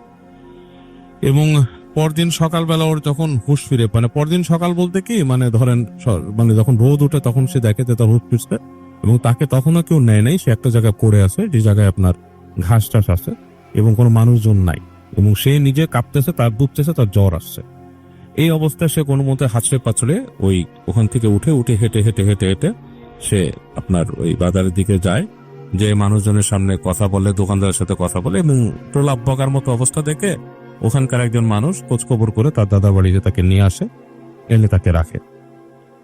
তো ও দাদা বাড়িতে আনার পর তো কয়েকদিন অসুস্থ থাকে, এরকম করে তাকে পরবর্তীতে ঢাকায় নিয়ে আসে। কিন্তু যেটা হয় রাসেল ভাই, ও আসলে ঢাকায় আসার পর থেকে উদ্ভট সব কার্যকলাপ শুরু করে, লাইক আপনার অনেকটাই সে অ্যাবনর্মাল টাইপের মানুষ হয়, মানে লাইক পড়াশোনা যে ভালো স্টুডেন্ট ছিল সেটাও তার অনেকটা কমে যায়, মানে বেশ উচ্ছৃঙ্খল জীবনযাপন এটা সেটা, এবং খাওয়া দাওয়া এসবের প্রতি অনেক আকৃষ্ট, এবং লাইক অনেক কিছু। তো তার বাবা মা এটা নিয়ে খুব টেন্সড হয়ে যায় যে আমার ছেলেটা এরকম কেন হয়েছে। এবং করতে করতে তাকে একবার একজন হুজুরের সাথে দেখা করে, বলে যে আমার ছেলে এরকম। তো হুজুর বলে আপনার ছেলে তো আসর আছে তার উপরে, এবং আসর আছে, এবং এটা আসলে আপনার না তাড়ালে সেই হবে না। তো বিভিন্ন রকমের তাকে রেমেডি দেয় হুজুর, এবং যেটা হয় প্রত্যেকটা বাড়ি যতবারই তাকে বিভিন্ন রেমেডি দিচ্ছে, কোনোটাতেই সে একদিন দুই দিনের সাথে কোপ আপ করে, তৃতীয় দিন আর কোপ আপ করে না, এবং সে বিশাল ঝগড়াঝাটি এরকম করে। তো ফাইনালি তার বাবা এরকম একজন বড় আলেমের সাথে দেখা করে ওই ওনাকে একবার বলে যে আপনি আমাকে হেল্পটা করেন, আমার ছেলেটাকে একটু করেন। তো ওদের বাসায় এরকম একটা করেন আর কি, এক্সোরসিজম করে। তো এবং সেখানে নিয়ে আসার পরে ওকে ঠিক ওই হুজুরটা বলে যে সন্ধ্যার পরে যে আপনি বাসার মধ্যে কাউকে রাখবেন না, আলো টালো বন্ধ করে দেন, এবং এই মানে আপনার ছেলেরই হবে। তো আমি এক্সোরসিজম করবো আর কি, জিন তাড়াবো। তো এই জিন তাড়ানোর ব্যাপারটা প্রবাল, কিন্তু মানে বাকি অংশটা সে জানতো না ওই দিন। এটা খুবই একটা আজব ব্যাপার। বাকি অংশ জানতো না, সে জানতো না কিভাবে হয়েছে। সে জানতো তার বাসাতে অ্যারেঞ্জ করছে, কিন্তু ওকে দিয়ে এনে কখন কি করবে এটা জানতো না। এবং ও আমাকে বলতে, যখন নাকি হুজুর আসলো, এসে ওর সাথে কথা শুরু করলো, তারপর থেকে তার কিছু মনে নাই। এবং এটা ওর বড় বোনের কাছে আমি যতটুকু শুনছি যে যখন নাকি ওকে এক্সারসিজম করে হুজুর ওর উপরে ওই জিনিসটা আসর করায় আর কি। আচ্ছা, এবং যে আসর যে করায় এবং প্রবালের গলা নাকি ওরকম হয়ে যায় আপনার, এই জাস্ট লাইক দ্যাট, মানে আপনার ওই মানে মানে চেঞ্জড মিক্সড একটা গলা হয়ে যায়, এবং ওকে মানে এরকম প্রশ্ন করে এবং সে বলে যে আমি একটা শ্মশান ঘাটের এই মানে পেতনি টাইপের কিছু বলে যে আমি এখানে আসছি ওকে পছন্দ করছি এবং আমি ওকে মানে বিয়ে করব নিয়ে যাব। তো এই হুজুর অনেক কিছু বলে, দোয়া পড়ে এবং অনেক কিছু করে একসময় তাকে এক্সোরসিজম করে ওটাকে তাড়ায় দেয়, তাকে বলে আত্মা, এবং ওর জন্য কিছু তাবিজ আরো এগুলো দিয়ে দেয়, বাসা বন্ধ করে দিয়ে দেয়, বলে যে এর বাইরে যাতে না যায়। তবে ওর এরকম মাঝে মাঝে ভুল হতো, যেটা হচ্ছে যে ওর ওই যে তাবিজ যেটা অনেক সময় না পড়তো, যেমন একদিন যেটা হয়েছে ওর বোন দেখছে সন্ধ্যার পরে ওকে পাচ্ছে না, তখন ধরেন সন্ধ্যার পরে ওকে খুব চোখে রাখতে, তো বাসায় ওর করতে না, তো ওর বোন দেখলে সন্ধ্যার পর অনেকক্ষণ ধরে ভাই নাই, বাসায় ছিল নাই, তো ওর বোন খুঁজতে ওর বোন ছাদে যায়, কিছু কাপড় ছিল আনবে, তো যে দেখে যে ও বাসার মানে তখন সূর্য ডুবে যাচ্ছে, জাস্ট লাইক আপনার বারান্দার যে রেলিংটা প্যারাফিট ওয়াল সেটার ওই পারে যে কার্নিসটা, সেখানে সে দাঁড়ায় আছে, তোর বোন যে ডাকে প্রবাল, তো সে কি করে বোনের দিকে তাকায় হাসি দিয়ে সে এমন একটাই করে যে ও লাফ দিয়ে পড়ে যাবে ওখান থেকে। আচ্ছা, হাসিটা এমন অতিপ্রাকৃত মানে অপ্রকৃতস্থ ছিল যে মানে এটা ওর সাথে কোনোভাবেই যায় না। ওর বোন করে কি যে লাফ দেয়, মানে এতটুকু একটা ডিস্টেন্স ছিল, লাফ দিয়ে ভাইয়ের কলার চেপে ধরে, চেপে ধরে টেনে এই পাশে ওকে নিয়ে আসে, এবং তখন ও বলছে যে ওর বোন বলছে যে ও আমাকে ছাড়ানোর জন্য যে চেষ্টাটা করছে ওর আসরিক শক্তি ছিল, কিন্তু আমি জাস্ট আমার ভাইয়ের প্রতি ভালোবাসার জন্য এত জোরে টান দিছি যেটার জন্য ও পারেনি, এবং আমি দোয়া পড়তেছিলাম, দোয়া পড়তে ওকে নিয়ে আসছি, এবং এইভাবেই নাকি ওর অনেক সময় চলে যায়। পরবর্তীতে ও আস্তে ধীরে মানে আর কি জিনিসটার থেকে অনেকটাই মুক্ত হয়, কারণ ওকে খুব বাসায় কেয়ারফুলি রাখা হতো, এবং প্রবাল পরবর্তীতে এখন কানাডাতে আছে, এখন মোটামুটি এইসব ব্যাপারে হয় না। তবে ও আমাকে এখনো বলে যে এখনো মাঝে মাঝে ওর ওইখানেও অনেক মিস্টেরিয়াস ফিল সে করে, বেসমেন্টে হঠাৎ নামলে এরকম সে ফিল করে। তা আমি জিজ্ঞেস করছিলাম যে তুই কি ফিল করতি তখন ওই জিনিসটা? বলে অ্যাকচুয়ালি ফ্রেন্ড, আমি দেখতাম, আমাকে যে বলতো যে আসল করছে ওই জিনিসটাকে আমি দেখতাম, সে একটা মেয়ে ছিল, ওকে হ্যাঁ সে মেয়ে ছিল এবং সে দেখতো। তো এরকম আমি কিন্তু আরো কাহিনী শুনেছি, যেমন আমার মামারও ছিল এরকম একটাই, বলেই ফেললাম আর কি, তারও এরকম একটা পজিশন ছিল, তিনিও কিন্তু বলতো তিনি দেখতেন। অনেকেই দেখেন, এটা আমিও শুনছি। হ্যাঁ, এবং মানে এই জিনিসগুলো খুবই স্ট্রেঞ্জ একটা জিনিস রাসেল ভাই। আমার মামার সাথে যেটা ছিল সেটা তো আমি নিজের সাধ্যই পাইছি এবং নিজের চোখে কিছু জিনিস দেখছিও, তো এটা ওকে অবিশ্বাস করার আমি খুব একটা কারণ দেখি না, কারণ আমার মামা বলছিল আমাকে যে তার সাথে যেটা আসলে সে আসছে বাসায়, এবং আমি কিন্তু বলতেছি যে আসছে মানে একটু পরে দেখো ওই রুমের দরজার মধ্যে ধুপ করে জোরে কিল, এবং এটা আমার নিজের ফার্স্ট হ্যান্ড এক্সপিরিয়েন্স, রাইট? মানে খুবই আজব ব্যাপার আছে। তো সুতরাং থ্যাংক ইউ বাবু ভাই, আমরা আবার will get back to you. আমরা এখন যেটা করবো সেটা থেকে ছোট্ট বিরতি নেবো এবং বিরতির পরে আবারও ফিরে আসছি। সেই পর্যন্ত আমাদের সঙ্গে থাকুন। আমাদের সঙ্গে আছেন তপু ওম, এছাড়াও আছেন আমাদের সঙ্গে আহনাফ তাহমিদ লোহিত, আছেন অমিত কুমার, আছেন আমাদের সঙ্গে রাতুল, রিহান, ইমরুল সহ আরো অনেকে। থ্যাংক ইউ ভেরি মাচ যারা আমাদের সঙ্গে আছেন। আমাদের যে ফেসবুক পেজ রয়েছে সেই ফেসবুক পেজে আমাদের যে ভূতত্ত্বের পেজটা রয়েছে সেই ভূতত্ত্বের পেজে আমি দেখতে পাচ্ছি আমাদের সঙ্গে আছেন মোকাররম জামিল, জামালপুর থেকে শুনছেন, আহমেদ শাকিল আমাদের সঙ্গে নাটোর থেকে শুনছেন, ডিএক্স নজরুল ইসলাম সবসময় আমাদের সঙ্গে আছেন, কুষ্টিয়া থেকে শুনছেন, নাজমুল ইসলাম শিপন আমাদের সঙ্গে আছেন দেখতে পাচ্ছি, ইমরান হক চট্টগ্রাম থেকে শুনছেন, আমাদের সঙ্গে দেখতে পাচ্ছি ওয়াকির মির্জা, আমাদের সঙ্গে আছেন মোহাম্মদ আবির পাঠান নেত্রকোনা থেকে শুনছেন তিনি, আহমেদ শাকিল আমাদের সাথে আছেন, লিখেছেন আই লাভ বুতাফেম, নিফিউল ইকবাল আমাদের সঙ্গে আছেন রাজশাহী থেকে শুনছেন, এবং ফার্স্ট ঘটনা তার কাছে অনেক ভালো লেগেছে। আমাদের সঙ্গে আছেন এম নয়ন হাত্তান, এবং সাভার থেকে তিনি শুনছেন। আমাদের সঙ্গে আছেন জুয়েল ইসলাম, প্রথম ঘটনাটা ভালো লাগলো। আমাদের সঙ্গে আছেন দেখতে পাচ্ছি এমডি রাসেল, এছাড়াও আমাদের সঙ্গে আছেন রুমান আহমেদ রেজা, সিলেট থেকে শুনছেন তিনি, BM রনি আমাদের সঙ্গে আছেন, MD আব্দুল্লাহ গাজী আমাদের সঙ্গে আছেন, মাহমুদ আলম সেলিম আমাদের সঙ্গে আছেন, আমাদের সঙ্গে আছেন অবুজ ছেলে আরিয়ান শাহেদ, আমাদের সঙ্গে আছেন আহমেদ শাকিল, আছেন আমাদের সঙ্গে তাইব এম বনি, আমাদের সঙ্গে আছেন তিনডোয়েলা, আমাদের সঙ্গে আছেন আহমেদ, আমাদের সঙ্গে আছেন প্রিন্স আকাশ সহ আরো অনেকে। থ্যাংক ইউ ভেরি মাচ যারা আমাদের সঙ্গে আছেন। এছাড়াও আমি দেখতে পাচ্ছি এখানে আছেন সোহানুর রহমান এবং লিখেছেন হ্যালো রাসেল ভাই, বগুড়া গাবতলী থেকে শুনছেন তিনি। আমাদের সঙ্গে আছেন দেখতে পাচ্ছি ফরহাদ হাসান হৃদয়, এছাড়াও স্বাগত চৌধুরী আছেন আমাদের সঙ্গে আতকিয়া আকিলা জাহিন, আমাদের সঙ্গে আছেন এম আর পি, আচ্ছা আমি পড়তে পারলাম না নামটা। আমাদের সঙ্গে আছেন দেখতে পাচ্ছি এছাড়াও নীরব, আমাদের সঙ্গে আছেন শাহাদাত শাফিন, ফারহান আমাদের সঙ্গে আছেন, আকাশ পল আমাদের সঙ্গে আছেন, রেডি ফুর্তির পেজ থেকে এখন পড়ছি, দেলোয়ার আমাদের সঙ্গে আছেন আতিফ আল আকাশ আছেন আমাদের সঙ্গে দেখতে পাচ্ছি এমডি আহমদ সহ আরো অনেকে। থ্যাংক ইউ ভেরি মাচ যারা আমাদের সঙ্গে আছেন। এবং আমি এখন চলে যাব আমাদের পরবর্তী অতিথির কাছে। আপনার নামটা প্লিজ একটু বলবেন, তারপর আপনার ঘটনা যাব, কোথা থেকে আপনি এসছেন সেটাও শুনবো। শুরুতেই আপনি একটু প্লিজ কাইন্ডলি আপনার নামটা বলবেন, কোথা থেকে এসছেন সেটা একটু বলবেন। ধন্যবাদ রাতু ভাই, আমার নাম অরণ্য, আমি ঢাকা পল্টন থেকে এসেছি। জি। আচ্ছা, সবসময় মানে ভৌতিক যত ঘটনাই শুনেছি, সবসময় দেখা যায় যে মানুষ ভয় পাওয়ার পরে মানুষের কাছে যায় বাঁচার জন্য, কিংবা মানুষের দিকে দৌড় দেওয়ার চেষ্টা করে। আর আমার সাথে যে ঘটনাটা ঘটে গেছে ভাইয়া, এটাতে আমার মানুষের উপর থেকেই ভরসা চলে গেছে। আমি এটা নিয়ে কনফিউশনে পড়ে গেছিলাম যে কোনটা মানুষ কোনটা মানে অন্য কিছু। ঘটনাটা রাসেল ভাই 2 বছর আগের। তখন আমি যশোর জেলায় নপাড়ে পড়াশোনা করতেছি। তো একটা ম্যাচে থাকতাম আমরা, আমাদের ম্যাচটা ছিল হচ্ছে কি 4তলা বিল্ডিং, 3 তলায় আমরা থাকতাম। 3 তলায় 3টা রুম ছিল, প্রত্যেক রুমে 3 জন করে থাকতাম আমরা। আর আমাদের বাসার সামনে হচ্ছে গিয়ে 3 তলায় বাসার সামনে হচ্ছে গিয়ে একটা খোলা ছাদ, আর 4 তলায় আরেকটা ছাদ। তো একদিন রাত্রেবেলা বর্ষাকাল, তো বৃষ্টির জন্য বুয়া আসতে পারে নাই আমাদের ম্যাচে। রাত্রেবেলা তো খাওয়া দাওয়া করা রাখবে, রান্না বান্না সব নিজেরাই করা শুরু করে দিচ্ছে ছেলেরা। দেন কয়েকজন রান্না করতেছে, কয়েকজন যে যার রুমে বসে আছে। আমি করছি কি, হঠাৎ করে মানে যে সিঁড়ির উপরে বসে পড়ছি, পা লম্বা করে দিয়ে বসে আছি। আমি সিঁড়িটা খুব ছোট ছিল, মানে পাপুর উপরে লম্বা করেও বসা যায় না।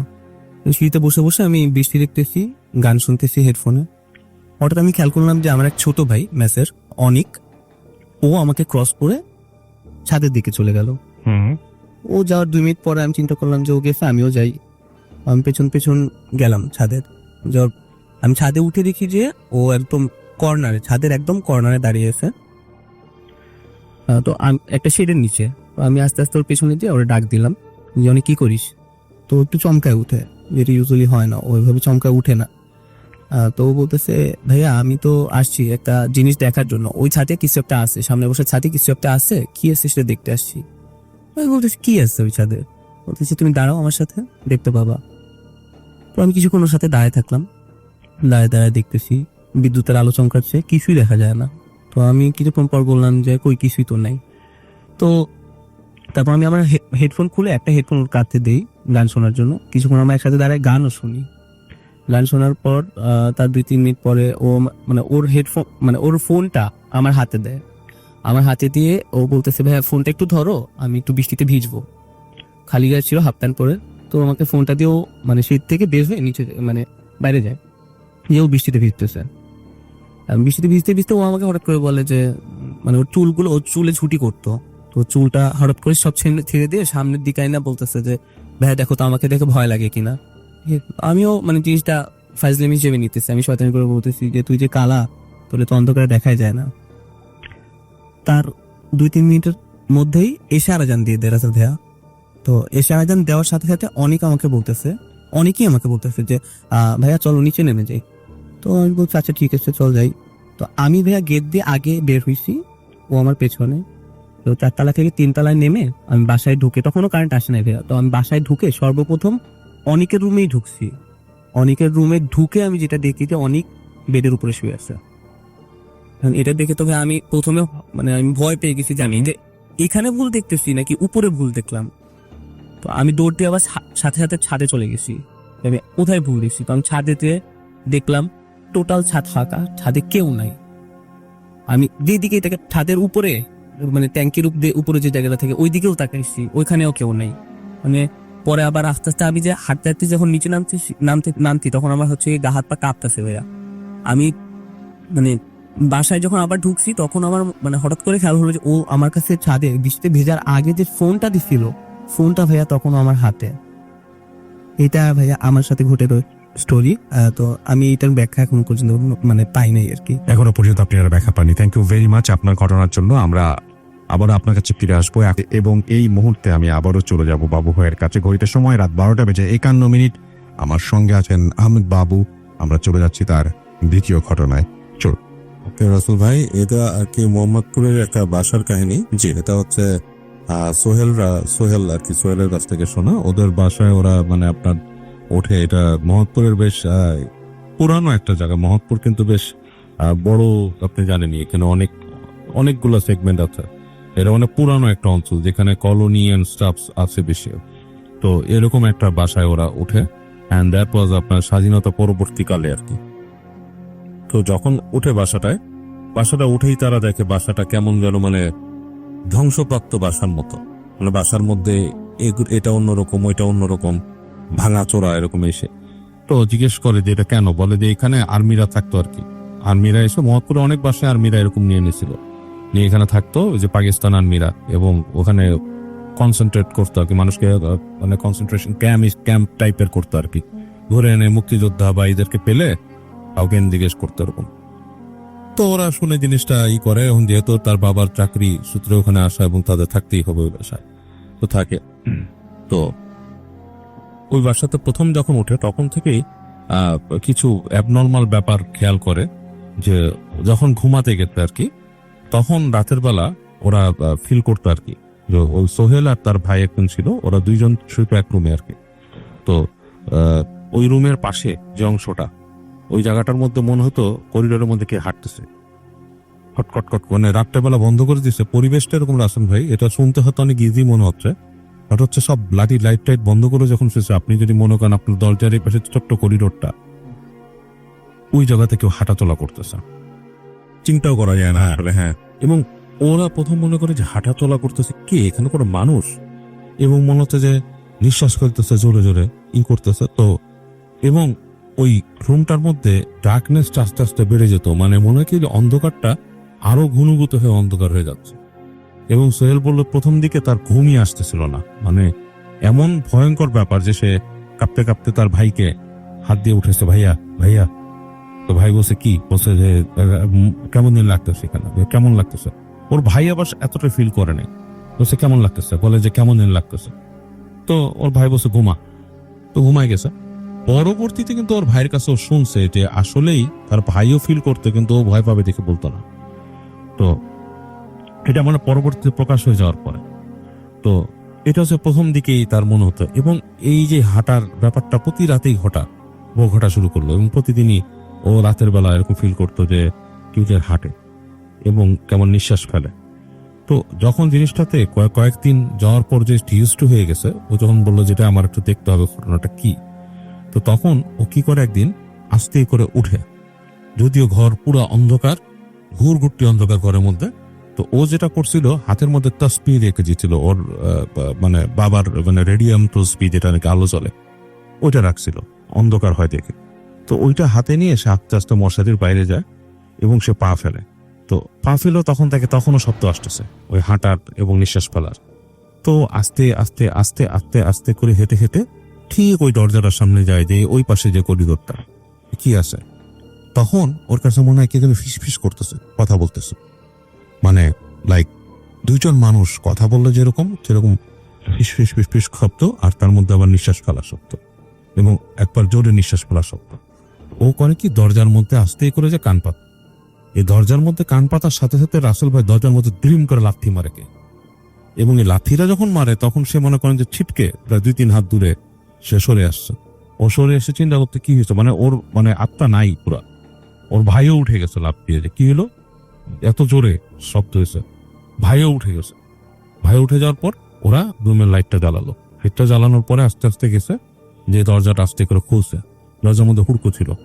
দরজা খোলার পর দেখে ওই করিডোরটার মধ্যে কিছুই নাই, ওদের একটা চেয়ার টেবিল রাখছিল, চেয়ার টেবিল, আর ওরা উপরের যে রিংটা দেখছিল, একটা রিং ছিল, মানে রিং, সরি, একটা মানে একটা ক্লাম ছিল, ফ্যান ঝুলানোর ক্লাম, ওইটার মধ্যে দড়ি লাগানো ছিল আগে।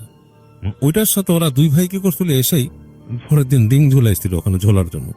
দেখে যে ওই রিংটা পেঁচায় মেচায় আছে একদম, এইটাই, কিন্তু মানে আপনার কেউ নাই ওখানে, রুম খাকা। এটা তো আরো ভয় পেয়ে গেছে। ওর ভাই বলছে শব্দ কেমন হয়েছে, ও বলছে যে আমি লাথি মারছি। ওর ভাই বলছে তুই নিশ্চয়ই কান পাচ্ছিস, সে কান পাতার সময় তুই পড়ছিস দরজার মধ্যে, ওই শব্দই আমি শুনছি। তার ভাই এটা স্বীকার করানো। তো যাই হোক, বাবা মাকে বললো, বাবা মা বললো যে এগুলাই দোয়া পড়ে ঘুমাবা, কিছু দেখবা না। তো এটা যখন শুনছে সোহেলের তো মন মেজাজ মানে খুবই খারাপ, ভয় পায়, এরকমই শুনলো।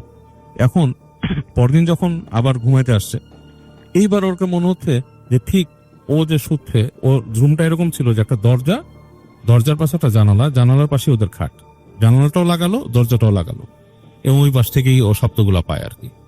তো পরদিনও মনে হচ্ছে ওর জানালার কাছে এসে ওর কানের কাছে এরকম করে শব্দ করতেছে কেউ, মানে জানালাতে মুখ দিয়ে, এবং ও আরো বেশি ভয় পেয়ে যাচ্ছে। হ্যাঁ, এবং ওর ভাইকে উঠেছে, ওটাই বলছে যে ভাইয়া তোমার বলে দোহাই লাগে, তুমি কসম, তুমি তুমি তুমি একটু দেখো কি ভিতছে। কিন্তু তোর ভাই তখন ওকে বলে কি আত্মে করে হাতটা ধরে দে, দেখ আমিও শব্দ পারি, আমি তোরে বলি না তুই ভয় পাবি, চুপচাপ ঘুমা যা, ভয় পাওয়ার কিছু না, দোয়া পড়ে কি হবে, কিছু হবে না। তো ও কোনো কথা শব্দ নাই, ওর ভাইকে বলে যে ভাইয়া তুমি যে ওই জানলার পাশে শো, আমি এই পাশে শুবো। তোর ভাইকে জানলার পাশে শুবে, এই পাশে শুয়ে থাকে ও। এভাবে রাত পার হয়ে যায়। তো একদিন হয় কি, ওর ভাই যেটা হয়, ওর ভাই উঠে মানে এরকম শুয়ে আছে, এই শব্দ ওরা কিন্তু এই শব্দে ইউজড হয়ে গেছে, ওই শব্দ এরকম ইউজড হয়ে গেছে। এবং ওর ভাই উঠে ওই আপনার পাশের রুম ক্রস করে, মানে মাঝখানে আরেকটা রুম, তারপরে ওর বাবা মা শুইতো আর কি, এবং তারপরে আপনার ওই দরজাটা খুলে বাথরুমের দিক যেতে হয়। ওই বাথরুমে যাওয়ার পথে আরেকটা করিডোর আছে। তো ওর ভাই যখন দরজা খুলে আসছে, ধীরে করিডোর দিয়ে যাচ্ছে, তো দরজাটা কেবল খুলতে রাসেল ভাই, করিডোরের মধ্যে না বাইরের জানলা দিয়ে আলো এসে পড়ে বাথরুমের দরজার কাছে। তো যখন আস্তে আস্তে ভাইটা বের হয়ে সে আস্তে আস্তে যাচ্ছে, ভাইয়ের মনেও কিন্তু কিছুটা ভয় আছে, স্বাভাবিক। তো সে যখন যাচ্ছে ওখান দিয়ে, তখন সে খেয়াল করে যে ঠিক ওদের একটা ডাইনিং টেবিলটা রাখা ছিল বাথরুমের ওই দরজার পাশে। ওদিক থেকে মনে হলো কিছু একটা, লাইক একটা মানুষটা যদি ছোট মানুষ হয়, লাইক 10-12 বছরে কেউ যদি হয়ে থাকে, সে লাইক বিড়ালের মতো এরকম হামাগুড়ি দিয়ে বসে ওর দিকে তাকায় আলোয় বুঝতেছে, এবং এক সময় হঠাৎ করে ওর উপর লাফ দিয়ে পড়ছে, এবং যে লাফ দিয়ে যে ওর গায়ের উপরে পড়ছে, ওর বড় ভাই পুরোটাই বুঝতে পারছে যে কেউ একজন তার গায়ে লাফ দিয়ে পড়ছে, এবং সে এতটা শক্ট হয়েছে যে এবং ওইটাতে চিত হয়ে পড়ে গেছে। পড়ে সে একদম তার আর নাই, মানে আপনার হুঁশ নেই, সে পুরো পাস্ট আউট। এবং বাসার সবাই বের হয়ে আসছে, ধবর করে পড়ার শব্দ। তারপর কি করলো, ওকে আনলো, ওকে পানি ছিটা দিল, রাতটা কোনো মতো পার হলো। ওর ভাইয়ের প্রবল জ্বর আসলো, ডাক্তার ডাকলো পরদিন সকাল। ডাক্তার এসে পড়লো যে আপনার ছেলের তো মনে হচ্ছে যে কোনো সমস্যা হইতে, কারণ ওর হার্টবিটটা যে আমি রেগুলার পাচ্ছি, আপনারা হাসপাতালে নিয়ে যান। তা হাসপাতালে নিয়ে গেছে, তখনকার সময় মনে হয় ইসিজি বা সামথিং, ইসিজি এখনো করে, হয়তো এখনো করে, ওইটাতেও দেখছে অ্যাবনর্মাল হার্টবিট পাচ্ছে। তো ওরা ভয় পেলো যে এরকম কোনো হার্ট অ্যাটাক বা কিছু হচ্ছে নাকি, ভয়। তো ভাই বেশ অসুস্থ অবস্থায় বাসায় আসলো, এবং আসার পরে ওর ভাই নাকি শুধু মনে হতো কেউ যেন হেঁটে হেঁটে আসতেছে বাসার দিকে, মানে ওই রুমের ভেতরে, মানে একা শুয়ে আছে, দিনের বেলা মনে হতো কেউ একজন হামাগুড়ি দিয়ে আসতেছে এখানে। তো ভাই বলতো ওই যে আসতেছে এরকম বলতে থাকতো। তো এটা নিয়ে সবাই ভয়, সোহেলও ভয় পেয়ে গেছে, বলছে আমি ঘুমাবো না। তোর বাবা তখন ওই নিকটস্থ মসজিদ থেকে ওই নিয়ে আসলেন, খতিব সাহেবকে নিয়ে আসলেন যে আপনি আসেন। তো খতিব সাহেব ওই বাসায় এসে ঢোকার সাথে সাথেই বলতেছে এখানে খুব ভালো, মানে খারাপ ভালো, মানে খুব বড় রকমের কোনো জিনিস আছে এখানে, তো এটাকে তো সরাতে হবে। কি আছে এটা বলেনি, বলছে বড় কিছু আছে যেটা নাকি মানুষকে করে। তো খতিব সাহেব আসলো, এসে বাসায় ঢুকতে যেই উনি নাকি একটু সমস্যা ফিল করছেন। উনি আবার দোয়া পড়ে ঢুকলেন, ঢুকে বাসার মধ্যে বিভিন্ন দোয়া পড়ছেন, রুমের মধ্যে এসে যায়। তো ঘুরে ওর ভাইয়ের রুমের দিকে গেছে, ওর ভাই খতিব সাহেবকে দেখে ভয়ে আরো আটকে উঠছে। তো খতিব সাহেব যেটা করেন যে ওর কপালের মধ্যে হাত দিয়ে দোয়া পড়েন, দোয়া পড়ে ওর ভাই কেঁপে উঠতে থাকে, বারবার কেঁপে উঠতে এক সময় তার ভাই নর্মাল হয়, বলে যাক ওকে পুরাপুরি আসর করতে পারে নাই, বাট ওকে চেষ্টা করছিল জিনিসটা ক্ষতি করার। তারপর খতিব সাহেব পাশের রুমে যান, যে করিডোর দিয়ে সোহেল বলে যে আমি এখানে শব্দ পাই। ওইখানে খতিব সাহেব ঢুকে বলে যে এই দড়ি কিসের জন্য, বলতেছে এটা তো আমরা পাইছি, এটা তো রিংটোন আছে। বলতেছে কি এইটা সম্ভবত এটার কোনো ইতিহাস আছে দড়ির, এই দড়ি নামানো হোক। তো দড়িটাকে আপনার নামায় ফেলে ওরা, নামায় ফেলার পরে খতিব সাহেব বলে যে এটা কোনো একটা হয়তো কোনো টর্চারিং এর ব্যাপার আছে এটাতে, হ্যাঁ, বা অথবা কেউ ফাঁসি দিচ্ছে, কোনো ব্যাপার আছে, এই দড়িটা ভালো কোনো দড়ি না, এটাকে সরা ফেলা এখান থেকে, এটা রাখবা না।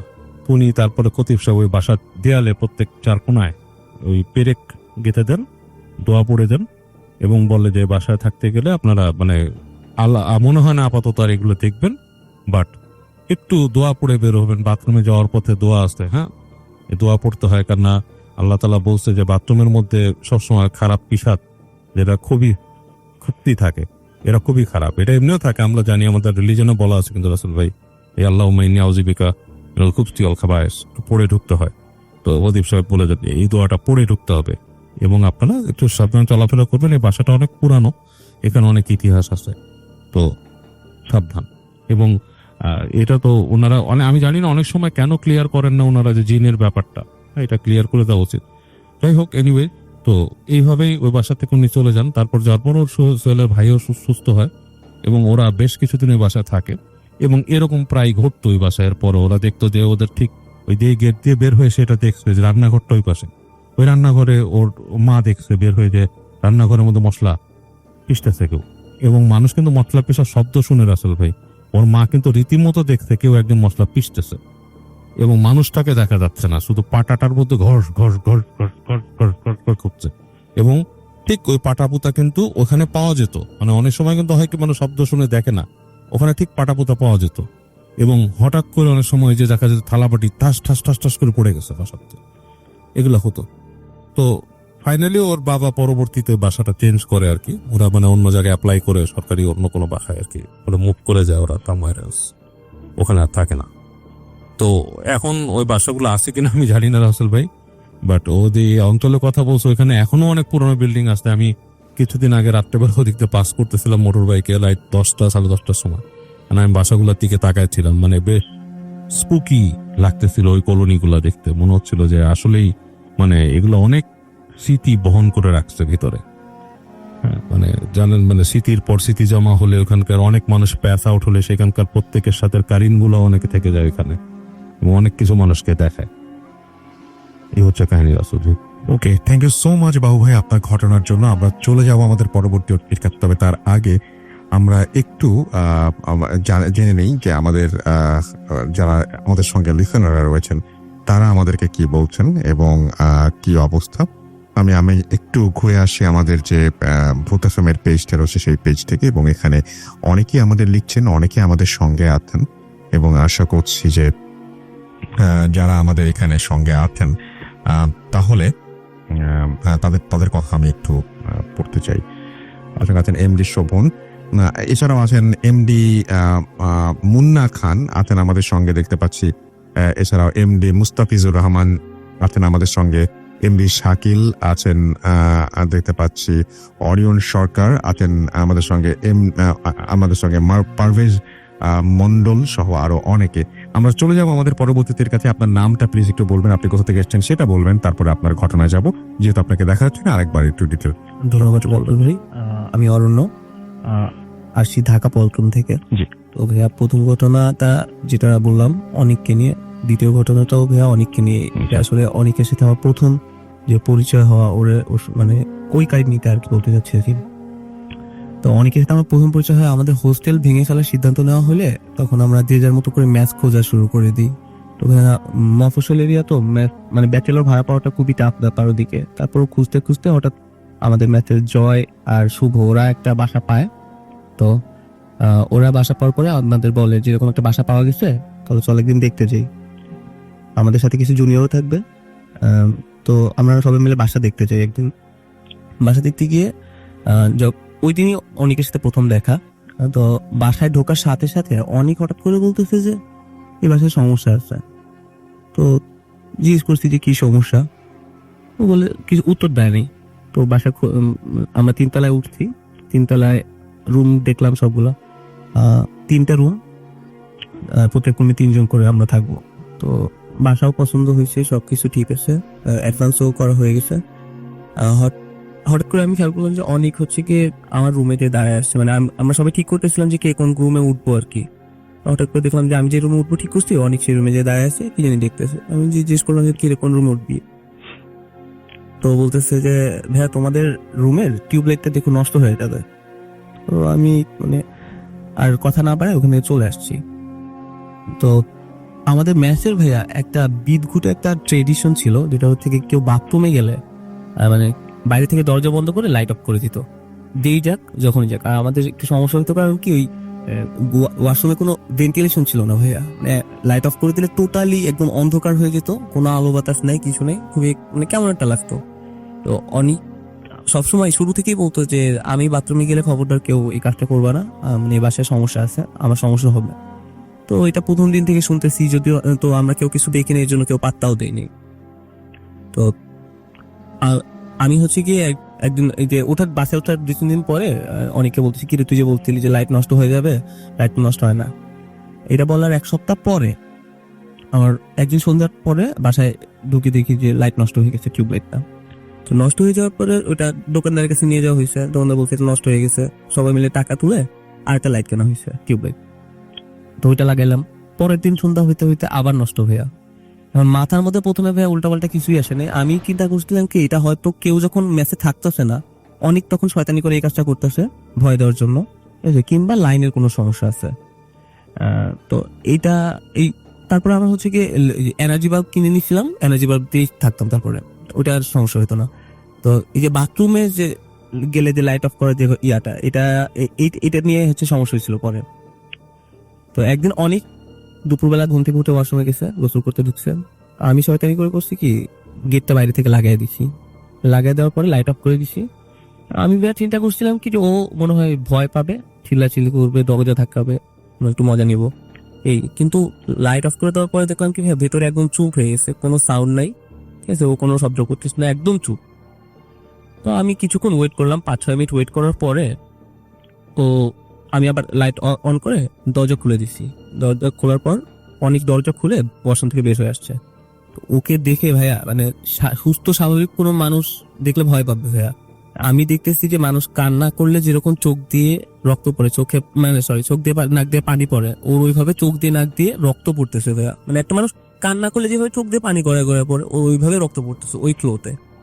তো আমি তো ভয় পেয়ে গেছি, আমি বলতেছি অনেক কি হয়েছে, ও কিছু ও মানে বেসিনে যে হাত মুখ ধুইতেছে আর বলতেছে ভাই তোমাকে বলছিলাম না আমার সমস্যা আছে, এই বাসায়ও সমস্যা আছে, এরকম করো না।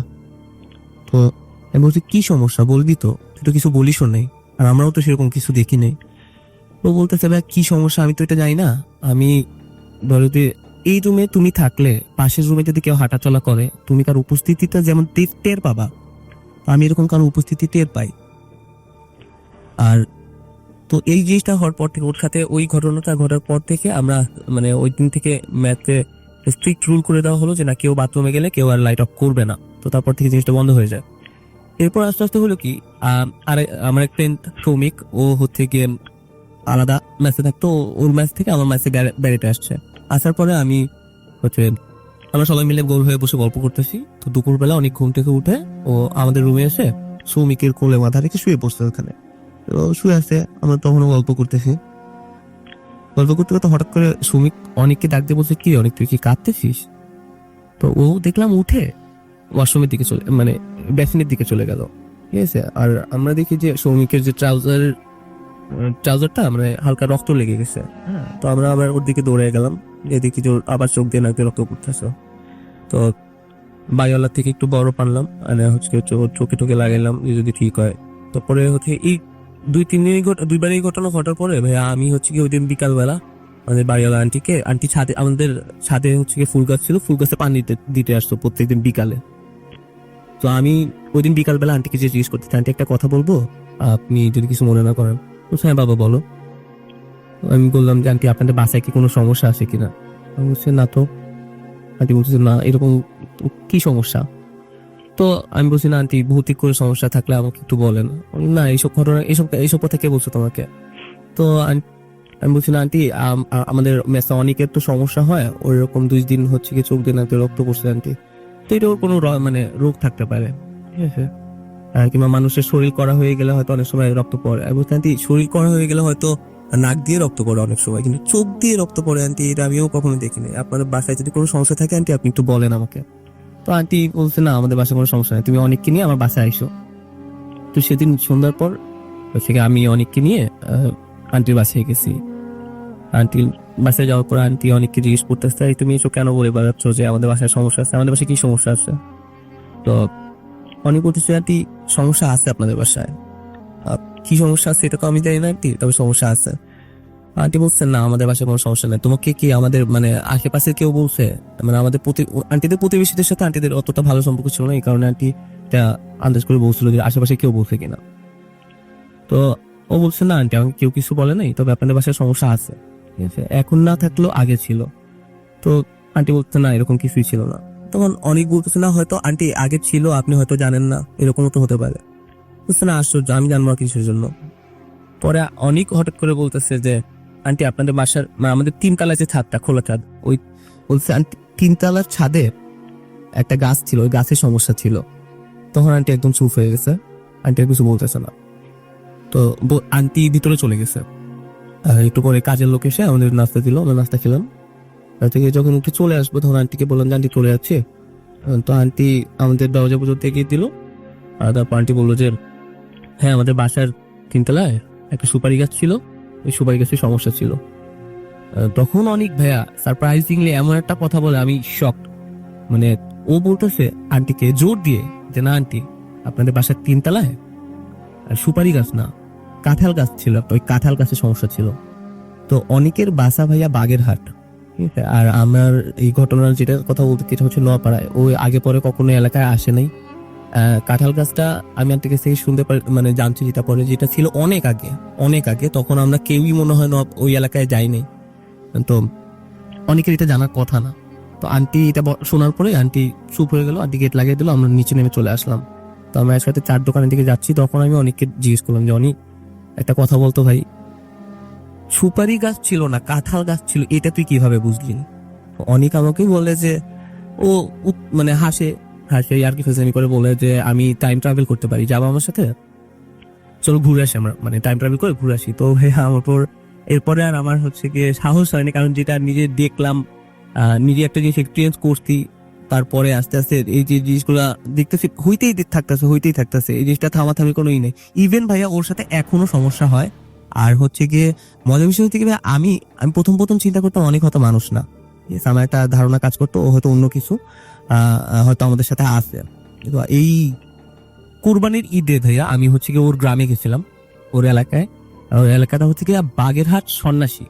ভাই আমি ওইখানে যাওয়ার পরে বুঝতে পারলাম যে এই যে অতি প্রাকৃত যে ঘটনাগুলো ভাইয়া, এটা আপনার আমার কাছে কিন্তু মানে ইউজুয়াল না, ঠিক আছে।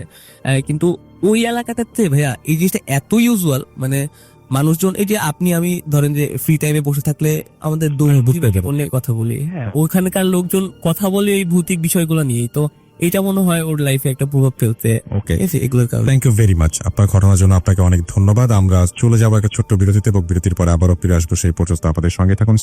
আরো একবার আপনাদেরকে বলতেছি যে আমাদের সঙ্গে আরো একজন অতিথি সেখানে হাজির হয়েছেন, আমরা এখন তার কাছ থেকে তার ঘটনা শুনবো।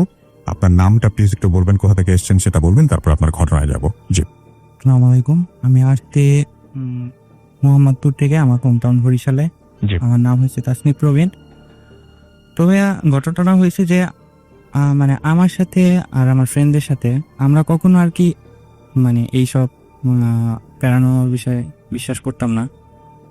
তবে আমার ফ্রেন্ড মানে একটা মেয়ের সাথে রিলেশন করতো, এটা 2017-এর ঘটনা। আমরা প্রথম যে ঘটনাটা বলেছিলেন সেটা একটু বলে শুনি আমরা। ও আচ্ছা, জি। তো সেটা 2017-এর ঘটনা। তো আমরা একটা নিউজ পোর্টালে জব করতাম আর কি। আমাদের দেখা যেত যে বিভিন্ন ডিস্ট্রিক্টে মানে জেলার ভিতরে যাইতে হতো অনেক দূরে দূরে। তো ভাইয়া আমরা একটা নিউজের জন্য বরিশাল জেলার জালকাঠি জেলায় যেতে হয় আমাদের, বরিশাল থেকে একটু দূরে। তো ওইখান থেকেও কিছুটা দূরে, মানে নদী পার হয়ে উপারে যাইতে হয় আর কি নিউজটার জন্য। তবে আমরা রওনা দিয়েছিলাম 8টার দিকে। তো আমাদের নিউজটা মানে টোটাল কাজটা কমপ্লিট করতে করতে আনুমানিক রাত তো 11:30 বা 12টা বেজে যায়। তখন আমরা ঝালকাঠি থেকে 12টার দিকে আমরা রওনা দিই বরিশালের উদ্দেশ্যে। তো আমরা যারা বরিশালে থেকে শুনছেন তারা অবশ্যই চিনেন, বরিশাল ডিস্ট্রিক্ট মানে বরিশাল জেলা থেকে মানে ঝালকাঠি যেতে হলে মাঝখানে একটা রোড বাড়ি, যেটা হলো আমিরাবাদ। জায়গাটা রাত 10টার পরে খুবটা নিরিবিলি হয়ে যায়, দেখা যেতেছে যে ওইখানে খুব মানুষজন, মানে আশেপাশের মানে জঙ্গল, একটা অন্যরকম পরিবেশ। তো গাড়িতে খুব কম চলে, যে জন্য আর কি জায়গাটা খুব মানে নিরিবিলি থাকে। তো দেখা যাচ্ছে যে ভাইয়া আমরা যখন আসি, তো আমাদের গাড়ির স্পিড ছিল 70-60, ঠিক আছে। তো ভাইয়া আমাদের গাড়ির স্পিডের মানে একটা কুকুর আমি যখন মানে নোটিস করি যে বাঁ দিকে, তখন হঠাৎ করে দেখি যে আমাদের স্পিডে, গাড়ির স্পিডে একটা কুকুর মানে আমাদের সাথে মানে রানিং আছে। দেখা যাচ্ছে যে কুকুরটার মুখটা আমাদের দিকে ঘুরানো, মানে আমাদের গাড়ির দিকে। তো ব্যাপারটা দেখার পরে মানে আমি নোটিস করছি, সাথে সাথে আমার ভাইকে মানে বললাম, ভাইয়াও দেখলো হঠাৎ করে, মানে ভাইয়াও বাইক থামাই দিল। হ্যাঁ। থামাই দেওয়ার সাথে সাথে আর কি ভাইয়া বলতেছে যে ব্যাপারটা কিছু না। তো আমরা দেখতেছি কুকুরটা আমাদের ক্রস করে, মানে যেটাকে গ্রামের ভাষায় বলে কোলা আর কি, মাঠ ওইটার ভিতরে নাইমা গেল। তো পরে দেখা যেতেছে ভাইয়া, মানে আমার ভাইয়া বলতেছে তুমি ড্রাইভ করো, আমি পিছনে বসে আছি, আর সূরা কালাম যা পারো মোটামুটি একটু পড়তে থাকো, ঠিক আছে। তো ভাই আমরা মানে আমি বাইক ড্রাইভ করতেছি তো নর্মালি এই স্পিডে, তো আশেপাশে ভাইয়া দেখা যেতেছে একটু ঘন জঙ্গল বা মাঠ, ওইখান থেকে মানে আমরা শুনতাছি মানে অনেক, মানে একটা বাচ্চার কান্না যেমন হয় বা একটা মহিলার আওয়াজ যেমন হয়, ওই টাইপের একটা সাউন্ড শুনতেছি আমরা। তো মানে আমরা মানে ওই ভাইয়া মানে বলতেছি যে ভয় পেও না, তুমি গাড়ি ড্রাইভ করতে থাকো, মানে বাইক ড্রাইভ করতে থাকো। তো আমরা বরিশালে আসি, তো রাত্র আইসা পৌঁছাই। তো আমাদের আল্লাহর রহমতে কোনো সমস্যা নাই। কিন্তু তার কিছুদিন পরে আর কি দেখা যেতেছে যে ভাইয়া তার 7-8 দিন পরে ওই ভাইয়াটা সেম জায়গায় অ্যাক্সিডেন্ট হয়। অ্যাক্সিডেন্টে ভাইয়ার মানে হাতে অনেক ফ্র্যাকচার হয়, মানে হাতটা ভেঙে যায় এক পর্যায়ে। পরে আর কি এখন পর্যন্ত ভাইয়ার ওই হাতটা আর কি ঠিক হয় না ওই জায়গাতে। এইটা ছিল ভাই আমার একটা ছোট্ট একটি ঘটনা। Thank you so much. আমরা চলে যাবো আমাদের পরবর্তী অতিথির কাছে। আপনার নামটা প্লিজ একটু বলবেন, তারপরে আপনার ঘটনায় যাবো। আপনি কোথা থেকে এসেছেন সেটা একটু কাইন্ডলি বলবেন। আসসালামু আলাইকুম সুজাম, আমি ধানমন্ডি জিগাতলা থেকে আসছি। আমার নাম রাসেল গাজী। জি। তো আমার ঘটনা হচ্ছে 2002 সালের, আমি তখন ক্লাস 3-তে পড়ি। তো আমরা থাকতাম ধানমন্ডি, ওইখান থেকে আমরা জিগাতলা ট্রান্সফার করি আর কি, জিগাতলা যাই। ওই জায়গায় আমরা যে বাসাতে ভাড়া নিয়েছিলাম ওটা ছিল 3 শেড বাসা। আর বাসাটা ছিল এরকম আর কি, বাসায় ঢুকতে গেলে একটা বড়ই গাছ পড়তো, তারপরে একটা গাড়ির গেট, তার পাশে একটা রুম ছিল আমাদের। তো ওইখানে যখন আমরা বাসাটা ভাড়া নিতে যাই, তো ওই বাসার আশেপাশের লোকজনরা বলতেছে দেখেন আপনাদের ফ্যামিলি আছে, বাচ্চা আছে, তো এই বাসাতে আপনারা ভাড়া না নিলেই পারেন, কারণ এই বাসাটা অনেক খারাপ। এমনি তো গলি তো আর ওই এলাকাটা তখন অনেক শুনশান ছিল আর কি, নীরব ট্যানারি এলাকা। তো তারপরে যেহেতু আমরা যাই নতুন, সো আব্বু বাসাটা ভাড়া নেয়। বাসা ভাড়া নেওয়ার পরে আমরা যখন ওখানে থাকতে শুরু করি, তখন থেকেই মূলত প্রবলেম আমরা ফেস করতে থাকি। যেমন আমরা দেখতাম যে আমরা রাত্রেবেলা ঘুমিয়ে আসি, তো রাতেবেলা টিনের উপরে কেউ হয়তো বা টিন পাড়াইতেছে এমন হয়তো। আবার গাড়ির গ্রেজটা যেটা ছিল সেখানে গাড়ি রাখা, বাট রাত্রেবেলা দেখা যায় 2টা-3টার সময় গাড়ির গ্রেজ এবার কেউ গাড়ি একবার সামনে নিতেছে, একবার ব্যাকে নিতেছে, আবার হর্ন মারতেছে, এই ধরনের আওয়াজ পাওয়া যেত। তো একদিন রমজানের সময় আব্বু ডিউটি করে আসতেছে, কারণ আব্বু টেলার্সে জব করতো। তো রাতের বেলা কাজ শেষ করে আস্তে আস্তে 2টা-3টা বাজে। তো এরকম 2টার দিকে আব্বু যখন অফিস থেকে আসতেছিল বাসায়, তো আব্বু গেটের বাইরে থেকে দেখতে পাচ্তেছে যে আমাদের যে বাসার গেটটা, সেটার সামনে একটা সাদা কাপড় পরা আর কি একটা ছায়ার মতো বসে আর কি কোনো একটা কিছু করতেছে। তো আব্বু তখন আর বুঝতে পারেনি, যখন একটু সামনাসামনি আসছে, মোটামুটি বাসার গেটে থেকে একটু সামনাসামনি, তখন আব্বু দেখলো ওখানে আর কিছু নাই, বাট আমাদের গেটের সামনে কিছু কাচের গুঁড়া পড়ে আছে। তো আব্বু তখন চিন্তা করলো যে এগুলা যদি এখন ওদেরকে ডাক দিয়ে উঠার জন্য, তাহলে ওরা বাইরে আসলো, তো ওদের তা কাটতে পারে। তো আব্বু নিজে ঝাড়ু টাড়ু দিয়ে ওগুলো পরিষ্কার করলো। পরিষ্কার করার পর আব্বু বাসায় আমাদেরকে ডাক দিল। তো আম্মু উঠলো, আম্মুরে জিজ্ঞেস করতেছে যে এগুলো এই জায়গায় কে ফালাইছে, তো রাত্রেবেলা কাচের গুঁড়া। তো আম্মু বলতেছে এগুলো তো আমরা কেউ করি না, আমি ঘুমানোর সময় তো সব কিছু ঝাড়ু টাড়ু দিয়ে ঘুমাইছি। তো এমন চলার পর এরকম আরো অনেক প্রবলেম হয়ে থাকে। যেমন আমরা মনে করেন রাত্রেবেলা ঘুমাইতেছি, ওই যে আমাদের দরজায় নক করে, আমাদের পানির ট্যাঙ্কি থেকে অটোমেটিক কারা জানি পানি উঠায়, কল ছেড়ে দেয়। এমন প্রবলেমের কারণে আব্বু ওই মাসেই পরে রুম না করে দেয়। তো আমরা তার পাশে আরেকটা বাসা ভাড়া নিই। কিন্তু ওই বাসার সাইডে আরেকটা বাসা ছিল, যে বাসায় একজন ডক্টর ফ্যামিলি থাকতো, তাদের একটা নিউবর্ন বেবি ছিল। তো এরকম রাত্রেবেলা ওনারা বাচ্চাদেরকে নিয়ে ঘুমিয়ে আসতে, তো তারপরের দিন সকালবেলা হঠাৎ বেবিটা মারা যায়। তো আসলে মৃত্যুটা নর্মাল মৃত্যু হতে পারতো, বাট ওখানে আমার দাদিও গেছিল বেবিটাকে দেখতে, তো যাই দেখে যে বেবির শরীর পুরো নীল নীল আর কি ছোপ ছোপ হয়ে আছে, নীল নীল দাগ। তো পরে যেহেতু ডক্টর ফ্যামিলি তারা বাচ্চাটাকে নিয়ে মেডিকেলে যায় দেখার জন্য যে আসলে প্রবলেমটা কি। যদি রাতের বেলা আর কি বাবা মার মাঝখানে যেহেতু শুইতে হয়তো বা চাপেও মারা যেতে পারতো, বাট যখন ডক্টরের কাছে নিয়ে গেল ডক্টর তখন দেখে যে বেবির শরীরে কোনো রক্ত নেই, বেবির শরীরে কোনো রক্ত নেই। তারপর তারা যখন জানাজা দিবে তখন হুজুর বলতেছে যে জানাজা দেওয়ার আগে আমি বেবিটাকে একটু দেখবো ভালো করে। তো হুজুর তখন দেখে যে বাচ্চার হাতের ভিতরে সাপে কামড় দিলে যেমন একটা চিহ্ন থাকে দুইটা, ঠিক অমন একটা কামড়ের দাগ আছে। তো জানাজা দেওয়ার পর ওই হুজুরই আমাদের এই বাসায় ওই বাসায় আসার পর বলতেছে যে আবার কি ডাক্তার যে ছিল ওনারা বলতেছে যে আপনার ওয়াইফ এই গাছের নির্দা যাওয়ার সময় এই জায়গায় যে খারাপ জিনিসটা থাকে ও নাকি ওখানে বসে বসে চুল আস নিতেছিল। সেই চুলে পাওয়া যাওয়ার কারণে নাকি ওই জিনিসটা নাকি আর কি মাথায় নাকি ওনার ব্যথা পায়। তো এই জন্যই এই বাচ্চাটাকে মাইরে ওনার এটার প্রতিশোধ দিল। এটা ছিল ভাই আমার ঘটনা। Thank you so much. আপনার ঘটনার জন্য আপনাকে অনেক অনেক ধন্যবাদ এবং আশা করছি যে এই ঘটনাটা আপনাদেরও ভালো লেগেছে। আমরা ছোট্ট একটা বিরতিতে যাব এবং হাই প্রিয় লিসেনার, কেমন আছেন? আশা করি ভালো আছেন। আজকের যে এপিসোডটি সেটি খুব ইন্টারেস্টিং বিকজ বাছাইকৃত ঘটনাগুলো আমি এখানে শেয়ার করেছি। সবচেয়ে ভয়ানক ঘটনাগুলো হচ্ছে এগুলো, যেন আপনাদের শুনতে ভালো লাগে। তো আমরা বেশি কথা বলবো না, সেটা হচ্ছে আপনি চ্যানেলটি সাবস্ক্রাইব করে আপনার মতামত জানিয়ে দিতে কিন্তু ভুলবেন না, আর মাস্ট একটা লাইক করে দিবেন। তো চলুন আমরা মূল ঘটনায় ফিরে যাই। ধন্যবাদ। আসসালামু আলাইকুম রাতেন ভাই, আশা করি ভালো আছেন। আমি চাঁপাইনবাবগঞ্জ জেলার রহনপুর উপজেলা থেকে বলছি। কোন একটি পার্টিকুলার কারণে আমি আমার নামটি এবং গ্রামের নামটি বলছি না, কারণ বললে হয়তো অনেকেই চিনে ফেলবে। তো আসলে বলতেছি না, স্টোরি শুনতে শুনতে আমি এতটা মগ্ন হয়ে যাই যে আসলে কখনো যে নিজের স্টোরি গুলো বলবো সেরকম সময় হয়ে ওঠে না। আমি ভূতেসিনেমার বড় একজন ফ্যান। ভূতেসিনেমা আমি 2011 সালের পর থেকে আমার কোনো এপিসোড মেবি বাদ নেই। আমার যতটুকু মনে আছে আমি সবগুলো এপিসোডই শুনেছি, রাত জেগে হোক, একা একা হোক, ডাউনলোড দিয়ে হোক, শুনি। তো যাই হোক, আমি আজকে যে ঘটনাটি বলবো খুবই ছোট্ট একটা ঘটনা, বাট আমি সেটা প্রথম নিজের চোখে দেখেছি যে জিন পজেস করে মানুষকে। যদিও আমাদের পরিবারে অনেক ঘটনা আছে এরকম, বা এমন কিছু আছে যে আমি নিজের এক্সপিরিয়েন্স করছি বা করেছি বা সাফার করছি, তো সেগুলোর কথায় নাই যাই। এটা আমার প্রথম স্টোরি ভূতেসিনেমা পার্ট 3। তো যাই হোক, যেটা নিজের চোখে প্রথমবার দেখেছি সেটাই আসলে আমি বলতে চাচ্ছি। ঘটনাটি ঘটে ঠিক আমার সালটা মনে নেই, 2007-6 কি 7-এর ঘটনা।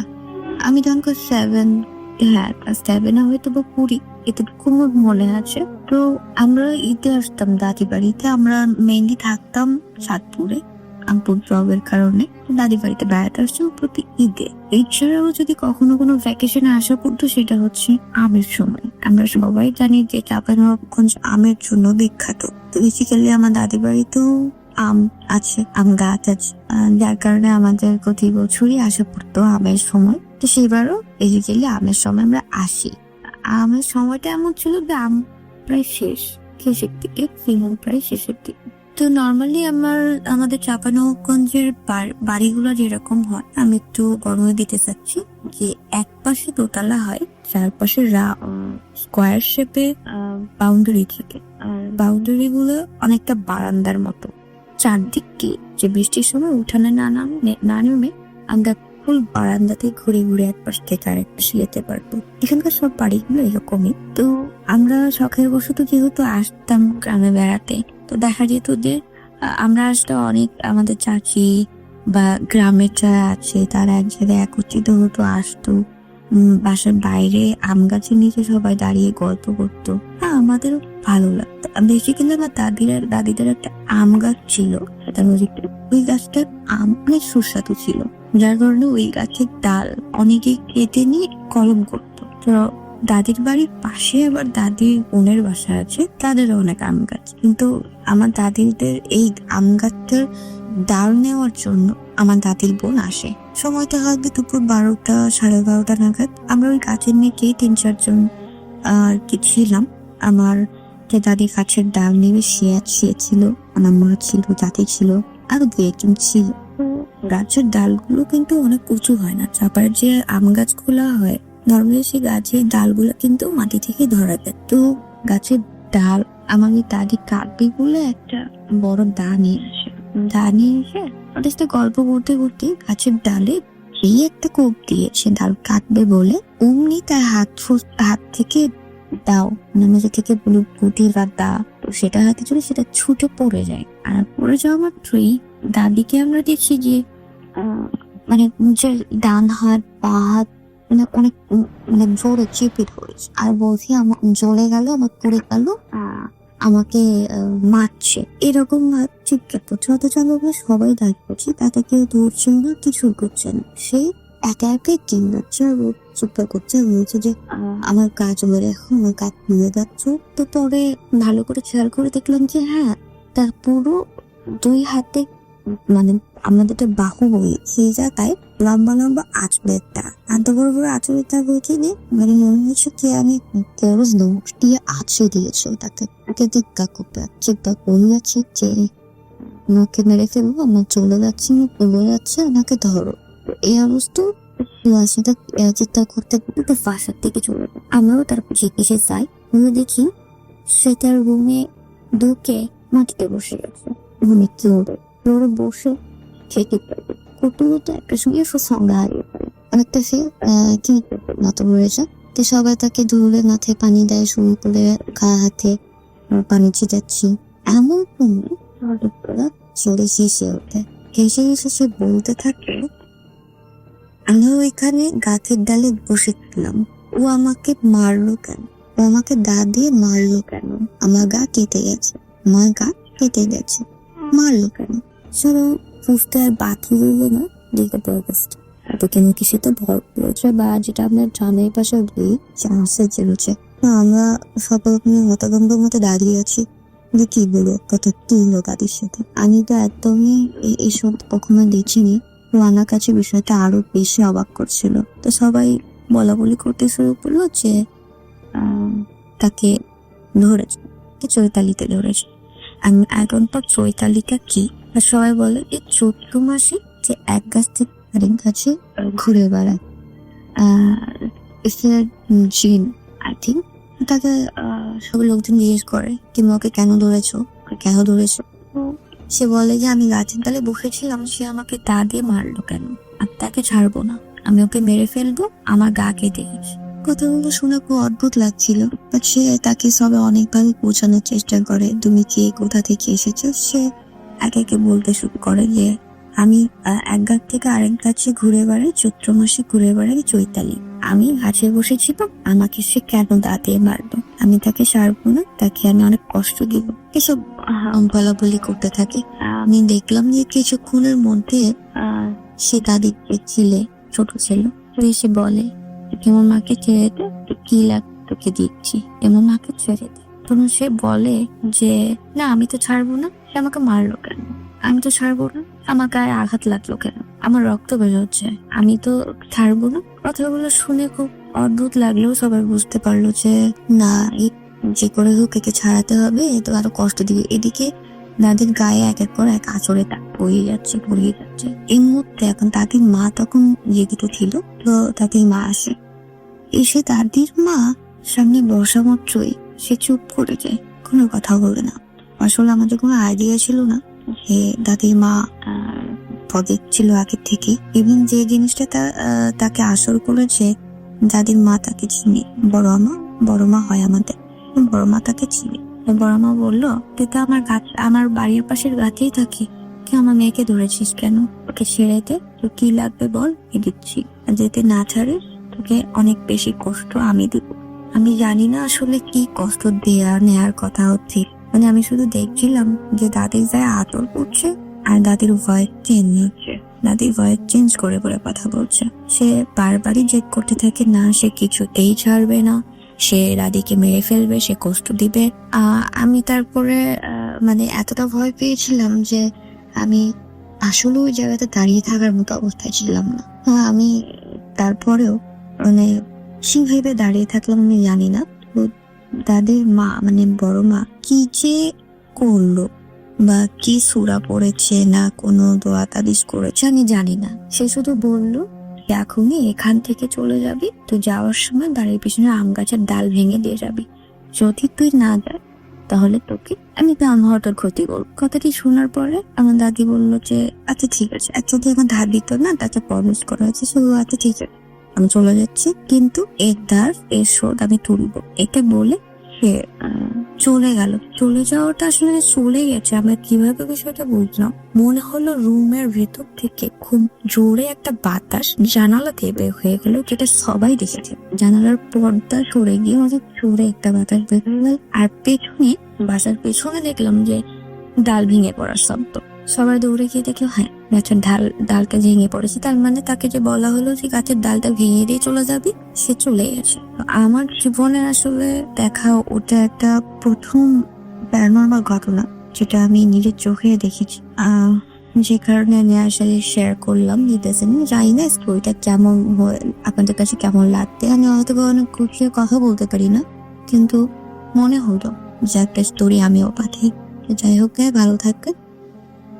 আমাদের সঙ্গে আছেন মইনুর সাগর, এছাড়াও এমডি আব্দুল্লাহ আকাশ আমাদের সঙ্গে আছেন। আমাদের সঙ্গে আছেন দেখতে পাচ্ছি তপু ওম, আছেন আমাদের সঙ্গে জান্নাত খান, আছেন নূর আলিফ অন্তর আমাদের সঙ্গে আছেন দেখতে পাচ্ছি, এছাড়াও আমানুল্লাহ আকাশ আছেন আমাদের সঙ্গে, সিয়ামুর রহমান আছেন আমাদের সঙ্গে, এমডি হাসান আছেন আমাদের সঙ্গে দেখতে পাচ্ছি, আর বাইজিদ আছেন, AI দীপ আমাদের সঙ্গে আছেন, মইনুর আমাদের সঙ্গে আছেন, ফয়সাল খুশি আছেন আমাদের সঙ্গে দেখতে পাচ্ছি, বিল্লাল খান শুভ আছেন আমাদের সঙ্গে দেখতে পাচ্ছি, আর বাইজির পপু আমাদের সঙ্গে আছেন, আমাদের সঙ্গে তিপাত বিন কাদেরি আছেন আমাদের সঙ্গে, আরো অনেকেই আছেন। থ্যাংক ইউ ভেরি মাচ আমাদের সঙ্গে থাকার জন্য।